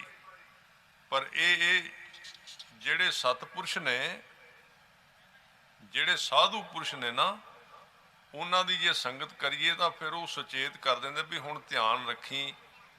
ਕਈ ਵਾਰੀ ਤੁਸੀਂ ਵੇਖੋਗੇ ਕਿ ਥੋੜਾ ਜਿਹਾ ਨਿਤਨੇਮ ਵਧਿਆ, ਥੋੜਾ ਜਿਹਾ ਜਪ ਤਪ ਵਧਿਆ, ਤੇ ਕੰਮ ਕਈ ਆਪਣੇ ਆਪ ਹੀ ਹੋਣ ਲੱਗ ਪਏ। ਆਪਣੇ ਆਪ ਕੰਮ, ਥੋੜੀ ਜੀ ਗੱਲ ਕਹੀ ਸੀ, ਗੱਲ ਪੂਰੀ ਹੋ ਗਈ। ਥੋੜਾ ਜਿਹਾ ਸੋਚਿਆ, ਉਸ ਤਰ੍ਹਾਂ ਹੋ ਗਿਆ, ਥੋੜਾ ਜਿਹਾ ਹੋ ਗਿਆ। ਇਹ ਰਿੱਧੀਆਂ ਸਿੱਧੀਆਂ ਮਾਇਆ ਦਾ ਇੱਕ ਰੂਪ ਹੈ। ਇਹਨਾਂ ਤੋਂ ਸਤਪੁਰਸ਼ ਫਿਰ ਵਰਜ ਦਿੰਦੇ। ਵੈਸੇ ਗੁਰੂ ਸਾਹਿਬ ਆਪਣੇ ਸਿੱਖ ਨੂੰ ਇੰਨੀ ਜਲਦੀ ਇਹ ਦਿੰਦੇ ਨਹੀਂ, ਕਿਉਂਕਿ ਨੁਕਸਾਨ ਕਰਦੀਆਂ। ਜਿਹੜਾ ਰਸ ਆਉਂਦਾ ਹੈ ਨਾ ਨਾਮ ਜਪ ਕੇ, ਉਹਦੇ ਵਿੱਚ ਟੋਟਾ ਆ ਜਾਂਦਾ ਕਈ ਵਾਰ। ਇਹ ਕਮਜ਼ੋਰ ਕਰਦੀਆਂ ਨੇ। ਆਪਣਾ ਜਿਹੜਾ ਮਕਸਦ ਹੈ ਉਹ ਪ੍ਰਕਾਸ਼ ਦਾ, ਅੰਦਰ ਰਸ ਦਾ, ਆਨੰਦ ਦਾ। ਇਹ ਕੋਈ ਗੱਲਾਂ ਨਹੀਂ ਵੱਡੀਆਂ ਸਾਧ ਸੰਗਤ ਜੀ। ਇੱਥੋਂ ਤੱਕ ਭਾਈ ਵੀਰ ਸਿੰਘ ਜੀ ਕਹਿੰਦੇ ਵੀ ਜੇ ਕੋਈ ਮਰੇ ਬੰਦੇ ਨੂੰ ਜਿਉਂਦਾ ਵੀ ਕਰਦਾ, ਉਹਨੂੰ ਵੱਡਾ ਨਾ ਸਮਝੋ। ਵੱਡਾ ਉਹ ਹੈ ਜਿਹਦੇ ਅੰਦਰ ਨਾਮ ਦਾ ਪ੍ਰਕਾਸ਼ ਹੋਇਆ। ਛੋਟੀਆਂ ਗੱਲਾਂ ਨਹੀਂ, ਇਹ ਵਰਤ ਜਾਂਦੀਆਂ ਨੇ। ਇਹ ਜਿਹੜੀਆਂ ਸਿੱਧੀਆਂ ਸਨ, ਉਹਦੇ ਨਾਲ ਉਹਨਾਂ ਨੇ ਪਾਣੀ ਦੇ ਜਿਹੜਾ ਤਲਾਬ ਸੀ ਉਹਦੇ ਵਿੱਚ ਹੀਰੇ ਜਵਾਹਰਾਤ ਬਹੁਤ ਕੁਝ ਖਿਲਾਰ ਦਿੱਤਾ। ਤੇ ਗੁਰੂ ਸਾਹਿਬ ਉੱਥੇ ਗਏ। ਗੁਰੂ ਸਾਹਿਬ ਜਦੋਂ ਗਏ ਨਾ, ਤੇ ਹੱਥ 'ਚ ਉਹਨਾਂ ਦੇ ਪਾਣੀ ਭਰਨ ਵਾਲਾ ਲੋਟਾ ਸੀ। ਬਾਬਾ ਆਇਆ ਪਾਣੀਆਂ ਡਿੱਠੇ ਰਤਨ ਜਵੇਹਰ ਲਾਲਾ। ਤੇ ਸਿੱਧਾਂ ਨੂੰ ਇਹ ਸੀ ਵੀ ਇਹ ਨਾਨਕ ਜਦੋਂ ਇਹਨਾਂ ਨੇ ਵੇਖਿਆ ਹੀਰੇ ਤੇ ਜਵਾਹਰਾਤ, ਇਹਨਾਂ ਨੇ ਪਰਨਾ ਵਿਛਾ ਕੇ ਤੇ ਪੰਡ ਬੰਦਨੀ ਸ਼ੁਰੂ ਕਰ ਦੇਣੀ ਤੇ ਉੱਤੋਂ ਜਾ ਕੇ ਫੜ ਲਾਂਗੇ ਵੀ ਇਹ ਕੀ ਕਰਨ ਲੱਗ ਪਿਆ ਤੇ ਸਾਡਾ ਚੇਲਾ ਬਣ ਜਾਏਗਾ। ਵੈਸੇ ਹੁੰਦਾ ਹੈ ਅੱਜ ਕੱਲ੍ਹ ਸਾਧ ਸੰਗਤ ਜੀ, ਜੇ ਕਿਤੇ ਕਰ ਦਨ ਨਾ, ਅੱਜ ਤੇ ਜਿਹੜੇ ਬਹੁਤੇ ਬਣੇ ਹੋਏ ਨੇ ਧਰਮ ਦੇ ਆਗੂ, ਇਹ ਕੰਮ ਇੱਥੋਂ ਕੁ ਤੱਕ ਹੀ ਹੈ। ਜੇ ਕਿਤੇ ਕੰਮ ਕਰਦੇ ਹੋ ਤੇ ਇਹਨਾਂ ਨੇ ਪੰਡਾ ਬਣ ਕੇ ਟੁਰ ਪੈਣਾ। ਗੁਰੂ ਸਾਹਿਬ ਨੂੰ ਹੁਣ ਭਾਈ ਗੁਰਦਾਸ ਜੀ ਕਹਿੰਦੇ ਬਾਬਾ ਜੀ ਵਾਪਸ ਆ ਗਏ। ਜਦੋਂ ਵਾਪਸ ਆਏ ਨਾ ਤੇ ਸਿੱਧ ਸੋਚਦੇ ਨੇ ਵੀ ਇਹਨੇ ਤਾਂ ਚੁੱਕਿਆ ਤਾਂ ਕੁਝ ਵੀ ਨਹੀਂ। ਤਾਂ ਪੁੱਛਿਆ ਫਿਰ ਕਹਿ ਨਾਥ ਜੀ, ਉਹਨਾਂ ਫਿਰ ਜੋਗੀਆਂ ਨੇ ਪੁੱਛਿਆ ਬਾਬਾ ਆਇਆ ਪਾਣੀਏ ਡਿੱਠੇ ਰਤਨ ਜਵੇਹਰ ਲਾਲਾ, ਫਿਰ ਆਇਆ ਮੁੜ ਨਾਥ ਜੀ ਪਾਣੀ ਠੌਰ ਨਹੀਂ ਤਿਸ ਤਾਲਾ। ਉੱਥੇ ਪਾਣੀ ਹੈ ਨਹੀਂ। ਤੇ ਸਿੱਧ ਪੁੱਛਦੇ ਵੀ ਉੱਥੇ ਕੀ ਸੀ? ਕਹਿਣ ਲੱਗੇ ਉੱਥੇ ਨਾਥ ਜੀ ਉੱਥੇ ਤਾਂ ਪੱਥਰ ਪਏ ਹੋਏ ਸੀ। ਤੇ ਇੱਕ ਸਿੱਧ ਕੋਲ ਬੈਠਾ ਸੀ, ਉਹ ਹੱਸ ਪਿਆ, ਕਹਿੰਦੇ ਨਾਨਕ ਤੈਨੂੰ ਇਹ ਵੀ ਨਹੀਂ ਪਤਾ ਵੀ ਉਹ ਪੱਥਰ ਨਹੀਂ ਸਨ, ਉਹਦੇ ਬੜੇ ਕੀਮਤੀ ਹੀਰੇ ਸਨ। ਤੇ ਗੁਰੂ ਸਾਹਿਬ ਕਹਿੰਦੇ ਨੇ ਨਾਥ ਜੀ ਇੰਨੀ ਦੁਨੀਆ ਛੱਡ ਕੇ ਤੁਸੀਂ ਆ ਗਏ, ਘਰ-ਬਾਰ ਤੁਸੀਂ ਛੱਡ ਦਿੱਤਾ, ਸਾਰਾ ਕੁਝ ਤੁਸੀਂ ਛੱਡ ਦਿੱਤਾ, ਅਜੇ ਵੀ ਤੁਸੀਂ ਹੀਰੇ ਤੇ ਪੱਥਰਾਂ ਨੂੰ ਅਲੱਗ-ਅਲੱਗ ਸਮਝਦੇ ਹੋ। ਇਹਦਾ ਮਤਲਬ ਤੁਹਾਡੇ ਅੰਦਰ ਅਜੇ ਕੋਈ ਤਬਦੀਲੀ ਆਈ ਨਹੀਂ। ਗੱਲ ਉੱਥੇ ਦੀ ਉੱਥੇ ਹੀ ਖੜੀ ਹੈ। ਗੱਲ ਉੱਥੇ ਦੀ ਉੱਥੇ ਖੜੀ, ਮਤਲਬ ਤੁਸੀਂ ਹੀਰਿਆਂ ਨੂੰ ਇੰਨਾ ਵੱਡਾ ਸਮਝਦੇ ਹੋ ਅਜੇ ਵੀ। ਫਿਰ ਸਿੱਧਾਂ ਨੇ ਸਾਧ ਸੰਗਤ ਜੀ ਗੁਰੂ ਸਾਹਿਬ ਦੀ ਜਿਹੜੇ ਸਿਧਾਂਤ ਸੀ, ਅੱਗੇ ਭਾਈ ਗੁਰਦਾਸ ਜੀ ਕਹਿੰਦੇ ਕਿਹੜਾ ਚੱਲੇ ਗੁਰੂ ਦੀ ਝਾਲਾ। ਪੜੋ ਸਾਰੇ ਪਿਆਰ ਦੇ ਨਾਲ ਗੁਰੂ ਨਾਨਕ ਸਾਹਿਬ ਜੀ ਦੇ ਪਿਆਰ ਦੇ ਵਿੱਚ, ਕਿਹੜਾ ਚੱਲੇ ਗੁਰੂ ਦੀ ਝਾਲਾ, ਕਿਹੜਾ ਚੱਲੇ ਗੁਰੂ ਦੀ ਝਾਲਾ, ਕਿਹੜਾ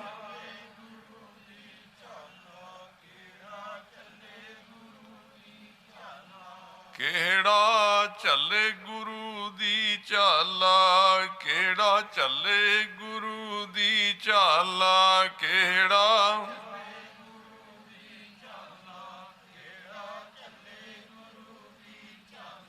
ਹੁਣ ਆਪ ਨਿਰੰਕਾਰ ਜਿਹੜੇ ਅਕਾਲ ਪੁਰਖ ਆਪ ਨਾਰਾਇਣ ਕਲਾ ਧਾਰ ਜਗ ਮੈਂ ਪਰਵਰਿਓ, ਉਹ ਤਾਂ ਇਹਨਾਂ ਭਟਕੇ ਹੋਏ ਲੋਕਾਂ ਨੂੰ ਜਿਹੜੇ ਧਰਮ ਦੇ ਨਾਂ ਤੇ ਇਹ ਇਸ ਤਰ੍ਹਾਂ ਦੇ ਰਾਹ ਵਿੱਚ ਫਸੇ ਹੋਏ ਸੀ, ਇਹਨਾਂ ਨੂੰ ਸਿੱਧੇ ਰਾਹ ਤੇ ਪਾਉਣ ਵਾਸਤੇ ਆਏ ਸੀ ਮਹਾਰਾਜ ਸੱਚੇ ਪਾਤਸ਼ਾਹ ਗਰੀਬ ਨਵਾਜ। ਉਹ ਇਹਨਾਂ ਦੀਆਂ ਗੱਲਾਂ ਤੇ ਕਿੱਥੇ ਪ੍ਰਭਾਵਿਤ ਹੁੰਦੇ ਸੀ।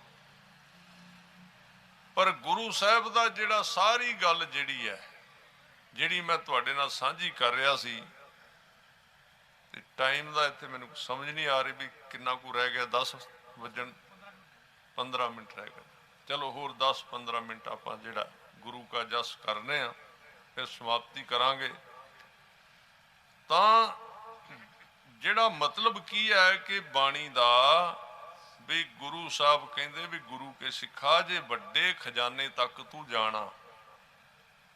ਵੱਡੇ ਨਾਮ ਦੀ ਜਿਹੜੀ ਦਾਤ ਹੈ ਉਹ ਜੇ ਲੈਣੀ, ਇਹ ਤਾਂ ਦੁਨੀਆ ਸਾਰੀ ਫਿਰਦੀ ਪਈ ਹੈ, ਜਿਹਨੂੰ ਤੂੰ ਸਮਝਣਾ ਇਹਦੇ ਵਿੱਚ 10 ਵਿਖਾ ਮੈਨੂੰ ਕੋਈ ਦੁਨੀਆ ਦੇ ਵਿੱਚ ਜਿਹੜਾ ਬੰਦਾ ਸੁਖੀ ਤੈਨੂੰ ਨਜ਼ਰ ਆਉਂਦਾ ਹੋਵੇ। ਅੱਜ ਤੱਕ ਤਵਾਰੀਖ ਵਿੱਚ ਵੀ ਤੇ ਅੱਜ ਕੱਲ ਦੇ ਤੁਰਦਿਆਂ ਫਿਰਦਿਆਂ ਨੂੰ ਵੀ ਪੁੱਛ ਲੈ, ਸੜਦੇ ਬਲਦੀ ਫਿਰਦੀ ਇਹ ਦੁਨੀਆ। ਇਹ ਨਹੀਂ ਪਦਾਰਥ ਨੂੰ ਛੱਡਿਆ ਨਹੀਂ ਹੈ। ਪਦਾਰਥ ਦੇ ਵਿੱਚ ਗੁਰੂ ਤੇਗ ਬਹਾਦਰ ਸਾਹਿਬ ਮਹਾਰਾਜ ਜੀ ਦਾ ਜੀਵਨ ਵੇਖੋ ਨਾ, ਪਦਾਰਥ ਉਹਨਾਂ ਦੇ ਕੋਲ ਵੀ ਸੀ। ਜਦੋਂ ਆਪ ਜੀ ਬਾਬੇ ਬਕਾਲੇ ਵਿੱਚ ਰਹਿੰਦੇ ਸੀ, ਆਮ ਅਸੀਂ ਕਹਿੰਦੇ ਆ ਉਦੋਂ ਇਸ ਤਰ੍ਹਾਂ ਫੱਕਰ ਜਿਹਾ ਬਣ ਕੇ ਰਹਿੰਦੇ ਸੀ। ਨਹੀਂ ਸਾਧ ਸੰਗਤ ਜੀ, ਫੱਕਰ ਉਦੋਂ ਵੀ ਨਹੀਂ ਸੀ ਬਣ ਕੇ ਰਹਿੰਦੇ। ਉਦੋਂ ਵੀ ਗੁਰੂ ਸਾਹਿਬ ਦੇ ਕੋਲ ਵਧੀਆ ਨਸਲ ਦੀ ਘੋੜੀ ਸੀ, ਜਿਹਦੇ ਉੱਤੇ ਚੜ੍ਹ ਕੇ ਰੋਜ਼ ਬਾਹਰ ਸ਼ਿਕਾਰ ਸੈਰ ਕਰਨ ਜਾਂਦੇ ਸੀ ਗੁਰੂ ਤੇਗ ਬਹਾਦਰ ਸਾਹਿਬ। ਇਤਿਹਾਸ ਵਿੱਚ ਲਿਖਿਆ ਹੋਇਆ। ਉਸ ਟਾਈਮ ਤੇ ਵੀ ਘੋੜੀ ਰੱਖਣੀ ਇਸ ਤਰ੍ਹਾਂ ਸੀ ਜਿਵੇਂ ਅੱਜ ਤੁਸੀਂ ਚੰਗੀ ਗੱਡੀ ਰੱਖਦੇ ਹੋ, ਕਿਉਂਕਿ ਇਹ ਗੁਰਪ੍ਰਤਾਪ ਸੂਰਜ ਹੋਰ ਗ੍ਰੰਥਾਂ ਵਿੱਚ ਲਿਖਿਆ ਹੈ ਕਿ ਜਦੋਂ ਸ਼ੀਂਹੇ ਮਸੰਦ ਨੇ ਗੁਰੂ ਤੇਗ ਬਹਾਦਰ ਸਾਹਿਬ ਜੀ ਦੇ ਉੱਤੇ ਗੋਲੀ ਚਲਾਈ ਸੀ ਨਾ, ਮਹਾਰਾਜ ਦੇ ਕੰਨ ਨੂੰ ਲੱਗੀ ਸੀ, ਬਾਹਰੋਂ ਆ ਰਿਹਾ ਸੀ, ਮਹਾਰਾਜ ਘੋੜੀ ਤੇ ਚੜ੍ਹ ਕੇ ਆ ਰਿਹਾ ਸੀ, ਲਿਖਿਆ ਹੋਇਆ। ਇਹਦਾ ਮਤਲਬ ਘੋੜੀ ਕੋਲ ਸੀ, ਤੇ ਜੇ ਘੋੜੀ ਕੋਲ ਸੀ ਫਿਰ ਜੇ ਘੋੜੀ ਸੀ ਤੇ ਬਾਕੀ ਦੇ ਪਦਾਰਥ ਨਾ ਹੋਣਗੇ ਘਰ ਦੇ ਵਿੱਚ। ਨਹੀਂ, ਗੱਲ ਨੂੰ ਸਮਝਣਾ ਬੜਾ ਜ਼ਰੂਰੀ ਹੈ। ਗੁਰੂ ਸਾਹਿਬ ਨੇ ਮਾਇਆ ਦੀ ਮਮਤਾ ਤੋਂ ਸਿੱਖ ਨੂੰ ਬਚਾਇਆ, ਮਾਇਆ ਛੱਡਣ ਵਾਸਤੇ ਨਹੀਂ ਕਿਹਾ।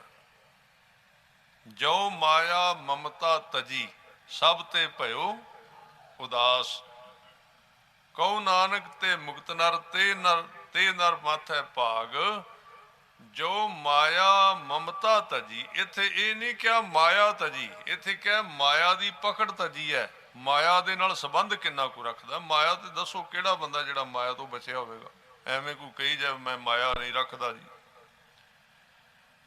ਸਾਡੇ ਵਿੱਚ ਬੜੀ ਗਲਤ ਫਹਿਮੀ ਹੈ ਵੀ ਜੇ ਕੋਈ ਧਰਮੀ ਬੰਦੇ ਦੇ ਕੋਲ ਮਾਇਆ ਹੋਵੇਗੀ ਨਾ, ਕਹਿਣਗੇ ਤੇ ਮਾਇਆ ਦੇ ਵਿੱਚ ਫਸਿਆ ਹੋਇਆ। ਤੇ ਆਪ ਸਾਧ ਸੰਗਤ ਜੀ, ਕੋਈ ਚੀਜ਼ ਸਾਹਮਣੇ ਆ ਗਈ, ਕੋਈ ਚੀਜ਼ ਛੱਡਣੀ ਨਹੀਂ। ਖਾਣ ਪੀਣ ਲੱਗਿਆ ਕੋਈ ਸਵਾਦ ਨਹੀਂ ਛੱਡਣਾ, ਉਦੋਂ ਨਹੀਂ ਕਹਿੰਦੇ ਹੁਣ ਮਾਇਆ ਛੱਡੋ। ਮਾਇਆ ਛੱਡਣ ਦੀ ਗੱਲ ਨਹੀਂ ਹੈ, ਸਰੀਰ ਹੀ ਤਾਂ ਮਾਇਆ ਸਾਰਾ। ਛੱਡੋਗੇ ਕਿਹਨੂੰ ਕਿਹਨੂੰ? ਸਰੀਰ ਹੀ ਮਾਇਆ ਦਾ ਬਣਿਆ ਹੋਇਆ। ਰੋਟੀ ਖਾਣੀ ਹੈ, ਰੋਟੀ ਮਾਇਆ ਹੈ, ਕੱਪੜਾ ਮਾਇਆ ਹੈ, ਜੋ ਵੀ ਹੈ ਮਾਇਆ। ਇਹਨੂੰ ਛੱਡਣ ਦਾ ਸਵਾਲ ਪੈਦਾ ਹੁੰਦਾ ਹੀ ਨਹੀਂ, ਇਹਨੂੰ ਕੋਈ ਛੱਡ ਸਕੇ ਨਹੀਂ। ਬਸ ਇਹਦੇ ਨਾਲੋਂ ਇਹ ਵੇਖਣਾ ਕਿ ਮਾਇਆ ਬਣਾਈ ਕਿੰਨੇ ਹੈ, ਕਰਤਾ। ਉਹਨੂੰ ਕਿਹਾ ਬਾਣੀ ਦੇ ਵਿੱਚ, ਮੂਲ ਮੰਤਰ ਦੇ ਵਿੱਚ, ਕਰਤਾ, ਕਰਤਾ ਪੁਰਖ। ਕਰਨ ਵਾਲਾ ਕੌਣ ਹੈ? ਆ ਜੋ ਨਜ਼ਰ ਆ ਰਿਹਾ ਹੈ ਇਹ ਸਾਰੀ ਮਾਇਆ ਹੈ। ਇਹ ਮਾਇਆ ਨੂੰ ਨਾ ਵੇਖ, ਮਾਇਆ ਦੇ ਕਰਤੇ ਨੂੰ ਵੇਖ। ਜਿਹਨੇ ਕਰਤੇ ਨੂੰ ਪਹਿਚਾਨ ਲਿਆ ਉਹ ਮਾਇਆ ਤੋਂ ਉੱਚਾ ਉੱਠ ਗਿਆ, ਉਹਨੂੰ ਪਰਮੇਸ਼ਰ ਦੇ ਦਰਸ਼ਨ ਹੋ ਗਏ ਨੇ। ਉਹ ਮਨ ਤੋਂ ਮੁਕਤ ਹੋ ਗਿਆ, ਮਨ ਤੋਂ ਆਜ਼ਾਦ ਹੋ ਗਿਆ। ਮੁਕਤ ਦਾ ਮਤਲਬ ਕੀ ਹੈ? ਮੁਕਤ ਦਾ ਮਤਲਬ ਨਹੀਂ ਕਿ ਮਰ ਗਿਆ ਤੇ ਮੁਕਤ ਹੋ ਗਿਆ। ਮਰ ਕੇ ਥੋੜੀ ਮੁਕਤ ਹੁੰਦਾ ਮਨੁੱਖ। ਜਦੋਂ ਅਜੇ ਜਿਉਂਦਾ ਹੈ ਉਦੋਂ ਤਾਂ ਗੁਲਾਮੀਆਂ ਸਹੇੜੀ ਫਿਰਦਾ ਹੈ, ਗੱਲਾਂ ਕਰਦੇ ਨੇ ਆਜ਼ਾਦੀਆਂ ਦੀਆਂ, ਗੱਲਾਂ ਕਰਦੇ ਅਸੀਂ ਆਜ਼ਾਦ ਹੋਣਾ ਹੈ ਜੀ, ਸਾਡਾ ਅਸੀਂ ਇੰਝ ਕਰ ਦੇਣਾ ਜੀ, ਫਲਾਉਣਾ ਜੀ। ਅਸੀਂ ਕਰੋ ਭਾਈ, ਜ਼ਰੂਰ ਜੀ ਸਦਕੇ ਕਰੋ। ਸੰਤ ਬਾਬਾ ਠਾਕੁਰ ਸਿੰਘ ਜੀ ਭਿੰਡਰਾਂ ਵਾਲਿਆਂ ਟਕਸਾਲ ਦੇ ਵਿੱਚੋਂ ਵਿਦੇਸ਼ ਵਿੱਚ ਗਏ, ਇਕੱਠੇ ਹੋ ਕੇ ਆ ਗਏ। ਮੇਰੇ ਵਰਗੇ ਬੜੀਆਂ ਵੱਡੀਆਂ ਪੱਗਾਂ ਬੰਨੀਆਂ, ਇੰਝ ਕਰ ਦਿਆਂਗੇ, ਏਡੀਆਂ ਕਿਰਪਾਨਾਂ ਚੁੱਕੀਆਂ। ਚੰਗੀ ਗੱਲ ਸੀ, ਮਾੜੀ ਨਹੀਂ। ਸਰੂਪ ਦੀ ਮੈਂ ਨਿੰਦਿਆ ਨਹੀਂ ਕਰ ਰਿਹਾ। ਬਾਬਾ ਜੀ ਦਾ ਸਰੀਰ ਤੁਸੀਂ ਜਿਨ੍ਹਾਂ ਨੇ ਦਰਸ਼ਨ ਕੀਤੇ ਹੋਣਗੇ, ਹੌਲਾ ਜਿਹਾ ਸੀ, ਘੱਟ ਛਕਣਾ, ਘੱਟ ਬੋਲਣਾ, ਇਸ ਤਰ੍ਹਾਂ ਦੇ ਸੀ। ਤੇ ਬਾਬਾ ਠਾਕੁਰ ਸਿੰਘ ਜੀ ਉਹ ਸਾਧੂ ਨੇ ਜਿਨ੍ਹਾਂ ਨੇ ਉਸ ਸਮੇਂ ਟਕਸਾਲ ਦੀ ਅਗਵਾਈ ਕੀਤੀ, ਜਦੋਂ ਸਾਧ ਸੰਗਤ ਜੀ ਅੱਜ ਤਾਂ ਹਾਲਾਤ ਬਦਲ ਗਏ ਨੇ। ਅੱਜ ਤਾਂ ਤੁਸੀਂ ਨਾਂ ਲੈ ਸਕਦੇ ਹੋ, ਅੱਜ ਤੇ ਤੁਸੀਂ ਸਟੇਜ ਤੇ ਬੋਲ ਸਕਦੇ ਹੋ, ਸੰਤਾਂ ਦਾ ਨਾਂ ਲੈ ਸਕਦੇ ਹੋ, ਕੋਈ ਗੱਲ ਕਰ ਸਕਦੇ ਹੋ। ਅੱਜ ਤਾਂ ਮੀਡੀਆ ਹੈ। ਉਹ ਟਾਈਮ ਸੀ ਜਦੋਂ ਤੁਸੀਂ ਕਿਸੇ ਸ਼ਹੀਦ ਹੋਏ ਸਿੰਘ ਦਾ ਨਾਮ ਹੀ ਨਹੀਂ ਸੀ ਲੈ ਸਕਦੇ। ਪੁਲਿਸ ਦਾ ਇੰਨਾ ਪ੍ਰਭਾਵ ਸੀ ਸੰਸਾਰ ਦੇ, ਪੰਜਾਬ ਦੇ ਵਿੱਚ। ਉਦੋਂ ਬਾਬਾ ਠਾਕੁਰ ਸਿੰਘ ਨੇ ਖਾੜਕੂ ਪਰਿਵਾਰਾਂ ਦੀਆਂ ਬੱਚੀਆਂ ਦੇ ਵਿਆਹ ਕੀਤੇ, ਉਹਨਾਂ ਨੂੰ ਸੰਭਾਲਿਆ ਜਾ ਕੇ। ਅੱਜ ਦੇ ਨੌਜਵਾਨ ਤੇ ਉਸ ਸਮੇਂ ਨੂੰ ਜਾਣਦੇ ਵੀ ਨਹੀਂ। ਉੱਠ ਕੇ ਕਹਿ ਦੇਣਗੇ ਜੀ ਬਾਬਾ ਠਾਕੁਰ ਸਿੰਘ ਜੀ ਨੇ ਆਹ ਕਿਹਾ ਸੀ ਜੀ, ਫਲਾਣੀ ਗੱਲ ਕੀਤੀ ਸੀ। ਉਹ ਸਾਧ ਸੰਗਤ ਜੀ ਵਿਦੇਸ਼ ਵਿੱਚ ਗਏ, ਹੋ ਗਏ 10-15 ਜਣੇ, ਉੱਥੇ ਬਾਹਰ ਇਕੱਠੇ ਹੋ ਕੇ ਆ ਗਏ। ਚਲੋ ਮੈਂ ਨਹੀਂ ਕਹਿੰਦਾ ਵੀ ਬਾਹਰ ਗੱਲ ਨਹੀਂ ਹੋ ਸਕਦੀ ਧਰਮ ਦੀ, ਬਾਹਰ ਵੀ ਗੱਲ ਹੋ ਸਕਦੀ, ਪਰ ਥੋੜਾ ਜਿਹਾ ਨਾ ਕਈ ਸਿੰਘ ਬਾਹਰ ਬਹੁਤੇ ਜਸ਼ੀਲੇ ਆਪਣੇ ਆਪ ਨੂੰ ਸਮਝਦੇ ਵੀ ਅਸੀਂ ਇੰਝ ਕਰ ਦੇਣਾ ਜੀ, ਉਹ ਕਰ ਦੇਣਾ। ਕਈ ਵਾਰੀ ਫਿਰ ਕਹੀ ਵੀ ਆ ਜਾਓ ਪਿਆਰੋ, ਟਿਕਟ ਅਸੀਂ ਕਰਾਉਨੇ, ਆ ਜਾਓ, ਉਤਰੋ ਫਿਰ ਪੰਜਾਬ ਦਿੱਲੀ ਆ ਕੇ ਫਿਰ ਕਰਨੇ। ਇੱਥੇ ਕਰੀਏ ਬਹਿ ਕੇ, ਸਵਾਦ ਆ ਜਾਏਗਾ। ਉੱਥੇ ਕਰਨਾ ਕਰੋ, ਤੁਸੀਂ ਹਰਜ ਨਹੀਂ। ਪਰ ਆ ਜਿਹੜਾ ਤੁਸੀਂ ਪ੍ਰਚਾਰ ਕਰਦੇ ਹੋ ਨਾ ਵੀ ਆ ਐਵੇਂ ਤੁਰੇ ਫਿਰਦੇ ਨੇ, ਆ ਪਿੱਛੇ ਜੇ ਨਾ ਸਾਧ ਸੰਗਤ ਜੀ, ਪੰਜਾਬ ਵਿੱਚ ਕੋਈ ਇਸ ਤਰ੍ਹਾਂ ਦੀ ਘਟਨਾ ਹੋਈ ਸੀ, ਮੇਰੇ ਖਿਆਲ ਬਾਪੂ ਸੂਰ ਸਿੰਘ ਹੋਰੀ ਬੈਠੇ ਸੀ ਭੁੱਖ ਹੜਤਾਲ ਤੇ, ਇੱਕ ਹੋਰ ਸਿੰਘ ਬੈਠਾ ਸੀ ਜਿਹੜਾ ਪਿੱਛੇ ਸ਼ਹੀਦ ਵੀ ਹੋ ਗਿਆ, ਤੇ ਮੈਂ ਵਿਦੇਸ਼ ਦੇ ਵਿੱਚ ਸੀ ਉਦੋਂ, ਇੰਗਲੈਂਡ ਦੇ ਵਿੱਚ ਗੁਰਦੁਆਰੇ ਵਿੱਚ ਮੈਂ ਕਥਾ ਕਰ ਰਿਹਾ ਸੀ। ਕਥਾ ਕਰਨ ਤੋਂ ਬਾਅਦ ਉਹਨਾਂ ਨੇ ਕਥਾ ਕਰਨੀ ਸੀ, ਅਜੇ ਸੈਕਟਰੀ ਸਾਹਿਬ ਜੀ ਬੋਲੇ ਜੀ, ਬੜੇ ਕਈ ਤਾਂ ਸਿੰਘ ਸਿਆਣੇ ਨੇ, ਕਈਆਂ ਨੂੰ ਤੇ ਪਤਾ ਹੈ ਬਈ ਇਹ ਬਈ ਪ੍ਰਚਾਰਕ ਹੈ, ਬਈ ਪ੍ਰਚਾਰਕਾਂ ਦੇ ਮੋਢਿਆਂ ਤੇ ਰੱਖ ਕੇ ਨਾ ਚਲਾਓ ਤੁਸੀਂ ਸਾਰਾ ਕੁਝ। ਪ੍ਰਚਾਰਕਾਂ ਨੇ ਸਿੱਖੀ ਦਾ ਪ੍ਰਚਾਰ ਕਰਨਾ ਹੋਰ ਚੀਜ਼ ਹੈ, ਜੇ ਤੁਸੀਂ ਕੋਈ ਪੰਥ ਲਈ ਮੋਰਚਾ ਲਾਣਾ ਤੇ ਸੰਗਤੀ ਤੌਰ ਤੇ ਲਾਓ, ਪ੍ਰਚਾਰਕਾਂ ਦੇ ਮੋਢਿਆਂ ਤੇ ਰੱਖ ਕੇ ਨਾ ਚਲਾਓ ਤੁਸੀਂ। ਪ੍ਰਚਾਰਕ ਆਪਣਾ ਯੋਗਦਾਨ ਜਿਹਨੇ ਪਾਉਣਾ ਪਾਏ, ਕੋਈ ਹਰਜ ਨਹੀਂ, ਇਹਨੇ ਵੀ ਬਾਹਰ ਹੈ ਕੋਈ। ਉਹ ਸਾਧ ਸੰਗਤ ਜੀ ਬੋਲੇ ਸੈਕਟਰੀ ਸਾਹਿਬ, ਜਿਨ੍ਹਾਂ ਨੇ ਇਹਦੇ ਵਿੱਚ ਯੋਗਦਾਨ ਨਾ ਪਾਇਆ ਇਸ ਭੁੱਖ ਹੜਤਾਲ ਦੇ ਵਿੱਚ, ਉਹਨਾਂ ਨੂੰ ਇੱਥੇ ਸਟੇਜਾਂ ਤੇ ਕੋਈ ਸਮਾਂ ਨਹੀਂ ਮਿਲੇਗਾ। ਇਹ ਪੈਸੇ ਇਕੱਠੇ ਕਰਨ ਆਉਂਦੇ ਨੇ, ਡਾਲਰ ਇਕੱਠੇ ਕਰਨ ਆਉਂਦੇ, ਫਲਾਣਾ ਆਉਂਦੇ ਜੀ। ਬਾਅਦ ਵਿੱਚ ਸਮਾਂ ਸੀ ਤੇ ਮੈਂ ਫਿਰ ਬੇਨਤੀ ਕੀਤੀ, ਮੈਂ ਕਿਹਾ ਵੀ ਸੈਕਟਰੀ ਸਾਹਿਬ ਨੇ ਬੜੇ ਜੋਸ਼ ਦੇ ਵਿੱਚ, ਪੰਥ ਦਾ ਬੜਾ ਦਰਦ ਲੱਗਦਾ ਉਹਨਾਂ ਨੂੰ, ਬਹੁਤ ਜ਼ਿਆਦਾ ਦਰਦ ਹੋ ਰਹੀ ਲੱਗਦੀ ਪੰਥ ਦੀ ਉਹਨਾਂ ਨੂੰ, ਪਰ ਮੈਂ ਇਹਨਾਂ ਨੂੰ ਬੇਨਤੀ ਕਰਨਾ, ਮੈਂ ਵੀ ਇੱਥੇ ਆਇਆ ਹੋਇਆ, ਚਲੋ ਸਵੇਰੇ ਚੜੋ ਫਲਾਈਟ ਤੇ ਮੇਰੇ ਨਾਲ, ਟਿਕਟ ਅਸੀਂ ਕਰਾਉਨੇ ਆ, ਚਲੋ ਪੰਜਾਬ ਵਿੱਚ ਬਹਿ ਕੇ ਲੈਕਚਰ ਕਰਿਆ ਜੀ ਇਸ ਤਰ੍ਹਾਂ ਦਾ, ਫਿਰ ਸਵਾਦ ਆ ਜਾਏਗਾ ਗੱਲ ਕਰਨ ਦਾ। ਉਹ ਤੁਹਾਨੂੰ ਸਿਰਫ ਪ੍ਰਚਾਰਕ ਹੀ ਦਿਸਦੇ ਨੇ, ਤੁਹਾਡੀ ਕੋਈ ਜ਼ਿੰਮੇਵਾਰੀ ਨਹੀਂ। ਆਪਣੇ ਤਾਂ ਤੁਹਾਡੇ ਨਿਆਣੇ ਉੱਥੇ ਯੂਨੀਵਰਸਿਟੀਆਂ ਵਿੱਚ ਪੜ੍ਹਦੇ ਫਿਰਦੇ ਨੇ, ਪੜ੍ਹਨ ਜ਼ਰੂਰ ਜੀ ਸਦਕੇ, ਅਸੀਂ ਇਹ ਨਹੀਂ ਕਹਿੰਦੇ ਨਾ ਪੜ੍ਹਨ, ਪਰ ਕੋਈ ਸੋਚ ਕੇ ਤਾਂ ਗੱਲ ਕਰੋ, ਕੋਈ ਸਮਝਦਾਰੀ ਦੀ ਗੱਲ ਤਾਂ ਵਰਤੋ, ਵੀ ਕਿਹੜਾ ਬੰਦਾ ਕਿਹੜੇ ਪੱਧਰ ਤੱਕ ਗੱਲ ਕਰੇਗਾ, ਕਿੱਥੋਂ ਤੱਕ ਕਰੇਗਾ। ਬਾਬਾ ਬਲਾਕਾ ਸਿੰਘ ਜੀ ਨੇ ਜਦੋਂ ਬੀਕਾਨੇਰ ਦੇ ਜੰਗਲਾਂ ਵਿੱਚ ਜਾ ਕੇ ਇਹ ਖਬਰ ਦਿੱਤੀ ਸੀ ਨਾ, ਮੱਸਾ ਰੰਗੜ ਹਰਮੰਦਰ ਸਾਹਿਬ ਦੇ ਵਿੱਚ ਸ਼ਰਾਬ ਪੀ ਰਿਹਾ,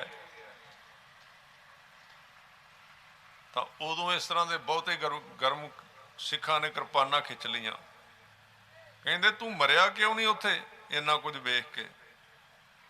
ਕੋਲ ਚਾਰ ਸਿਆਣੇ ਬੰਦੇ ਬੈਠੇ, ਉਹ ਕਹਿੰਦੇ ਸੱਜਣੋ, ਮਰਨ ਨੂੰ ਤੇ ਉੱਥੇ ਵੀ ਸ਼ਹੀਦ ਹੋ ਜਾਂਦਾ ਲੜ ਕੇ ਉਹਨਾਂ ਦੇ ਨਾਲ, ਜੇ ਉੱਥੇ ਸ਼ਹੀਦ ਹੋ ਜਾਂਦਾ ਤੇ ਖਬਰ ਕੌਣ ਦਿੰਦਾ, ਇੱਥੇ ਆ ਕੇ ਦੱਸਦਾ ਕੌਣ, ਇਹ ਵੀ ਤਾਂ ਸੋਚ ਲਓ। ਕਹਿੰਦੇ ਹਾਂ ਗੱਲ ਤਾਂ ਠੀਕ ਹੈ ਭਾਈ। ਇਹ ਨਾ ਥੋੜੀ ਜਿਹੀ ਗਰਮੀ ਸਾਡੇ ਵਿੱਚ ਬਹੁਤ ਹੀ ਵੱਧ ਗਈ ਹੈ, ਤੇ ਵੱਧਦੀ ਉੱਥੇ ਹੀ ਹੈ ਜਿੱਥੇ ਪਤਾ ਹੋਵੇ ਹੁਣ ਸਾਡੇ ਤੱਕ ਹੱਥ ਨਹੀਂ ਪੈਣਾ ਕਿਸੇ ਦਾ, ਜਿੱਥੇ ਪਤਾ ਹੋਵੇ ਨਾ ਵੀ ਹੱਥ ਪੈ ਜਾਣਾ, ਸਾਰੀ ਗਰਮੀ ਉੱਥੇ ਹੀ ਚਾਹ ਦੇ ਵਾਲੇ ਵਾਂਗੂ ਬਹਿ ਕੇ ਥੱਲੇ ਆ ਜਾਂਦੀ ਉਸੇ ਵੇਲੇ।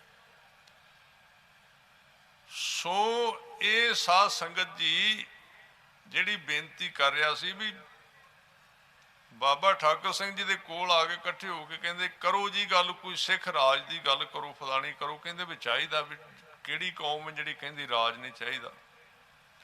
ਉਹ ਬੈਠੇ ਸੀ ਸੰਤ, ਕਹਿੰਦੇ ਘਿਓ ਲਿਆਓ ਜੀ, ਘਿਓ ਛਕਾਓ, ਲਿਆਓ ਘਿਓ ਵਰਤਾਈ, ਲਾ ਦਿਓ ਪੰਗਤ, ਪੰਗਤ ਲਾ ਦਿੱਤੀ। ਕਹਿੰਦੇ ਦੁੱਧ ਵਰਤਾਓ ਵੀ ਸਿੰਘਾਂ ਨੂੰ ਫਿਰ ਗੱਲ ਕਰਾਂਗੇ। ਉਹ ਜਦੋਂ ਦੁੱਧ ਵਾਲਾ ਆਇਆ ਨਾ, ਇੱਕ ਜਣਾ ਕਵੇ ਨਾ ਭਾਈ ਮੈਨੂੰ ਸ਼ੂਗਰ ਹੈ, ਦੂਜਾ ਕਵੇ ਮੈਨੂੰ ਬਲੱਡ ਪ੍ਰੈਸ਼ਰ। ਉੱਤੋਂ ਸੰਤਾਂ ਨੇ ਬਾਲਟੀ ਫੜ ਲਈ ਘਿਓ ਵਾਲੀ, ਕਹਿੰਦੇ ਲਿਆਓ ਵੀ ਘਿਓ, ਪਾਈਆ ਪਾਈਆ ਬੁੱਕ ਵਿੱਚ ਪੜ ਕੇ ਜਦੋਂ ਨਾ ਬਾਬਾ ਜੀ ਮੈਨੂੰ ਸ਼ੂਗਰ ਹੈ ਜੀ, ਨਾ ਬਾਬਾ ਜੀ ਮੈਨੂੰ ਬਲੱਡ ਪ੍ਰੈਸ਼ਰ ਹੈ ਜੀ, ਮੈਨੂੰ ਫਲਾਣਾ ਹੈ। ਕਹਿੰਦੇ ਗੱਲਾਂ ਕਰਦੇ ਹੋ ਰਾਜ ਦੀਆਂ, ਹੁਣ ਤੁਸੀਂ ਇੱਕ ਪਾਈਆ ਘਿਓ ਨਹੀਂ ਖਾ ਸਕਦੇ ਤੇ ਰਾਜ ਦੀਆਂ ਗੱਲਾਂ ਕਰਦੇ ਹੋ। ਗੱਲ ਇੰਨੀ ਕੋਈ ਕਰਨੀ ਸੀ, ਗੱਲ ਉਹ ਕਰੀਏ ਜਿਹੜੀ ਗੱਲ ਕਰਨ ਜੋਗੇ ਹੈ ਆ। ਠੀਕ ਹੈ, ਸਮੇਂ ਦੇ ਨਾਲ ਨਾਲ ਜਿਉਂ-ਜਿਉਂ ਸਮਾਂ ਲੰਘਦਾ ਹੈ, ਸਮੇਂ ਦੇ ਮੁਤਾਬਕ ਹਰ ਇੱਕ ਚੀਜ਼ ਆਪਣਾ ਪੱਖ ਜ਼ਰੂਰ ਕਰੋ। ਅੱਜ ਕਿਸਾਨੀ ਮੋਰਚਾ ਹੈ, ਕਿਸਾਨੀ ਮੋਰਚੇ ਦੇ ਵਿੱਚ ਹਰ ਇੱਕ ਕਿਸਾਨ ਆਪਣੇ ਪੱਧਰ ਤੇ ਯੋਗਦਾਨ ਪਾ ਰਿਹਾ, ਜਿੱਥੇ ਜਿੱਥੇ ਕੋਈ ਪਿੰਡਾਂ ਦੇ ਵਿੱਚ ਹੈ, ਸ਼ਹਿਰਾਂ ਦੇ ਵਿੱਚ, ਹਰ ਇੱਕ ਨੇ, ਐਵੇਂ ਕਹੀਏ ਵੀ ਕਿਸੇ ਨੇ ਨਹੀਂ ਪਾਇਆ, ਸਾਰੀਆਂ ਸੰਪਰਦਾਵਾਂ ਨੇ, ਸਾਰੀਆਂ ਸੰਸਥਾਵਾਂ ਨੇ, ਸਾਰਿਆਂ ਨੇ ਇਹ ਯੋਗਦਾਨ ਪਾਇਆ, ਪਾਉਣਾ ਚਾਹੀਦਾ ਹੈ। ਬੜੀ ਜ਼ਰੂਰਤ ਹੈ, ਬੜਾ ਲੋੜ ਹੈ, ਸਮੇਂ ਦੀ ਲੋੜ ਹੈ। ਧੱਕੇ ਦਾ ਵਿਰੋਧ ਕਰਨਾ ਚਾਹੀਦਾ, ਕਾਲੇ ਕਾਨੂੰਨਾਂ ਦਾ ਵਿਰੋਧ ਕਰਨਾ ਚਾਹੀਦਾ, ਬੜੀ ਚੰਗੀ ਗੱਲ।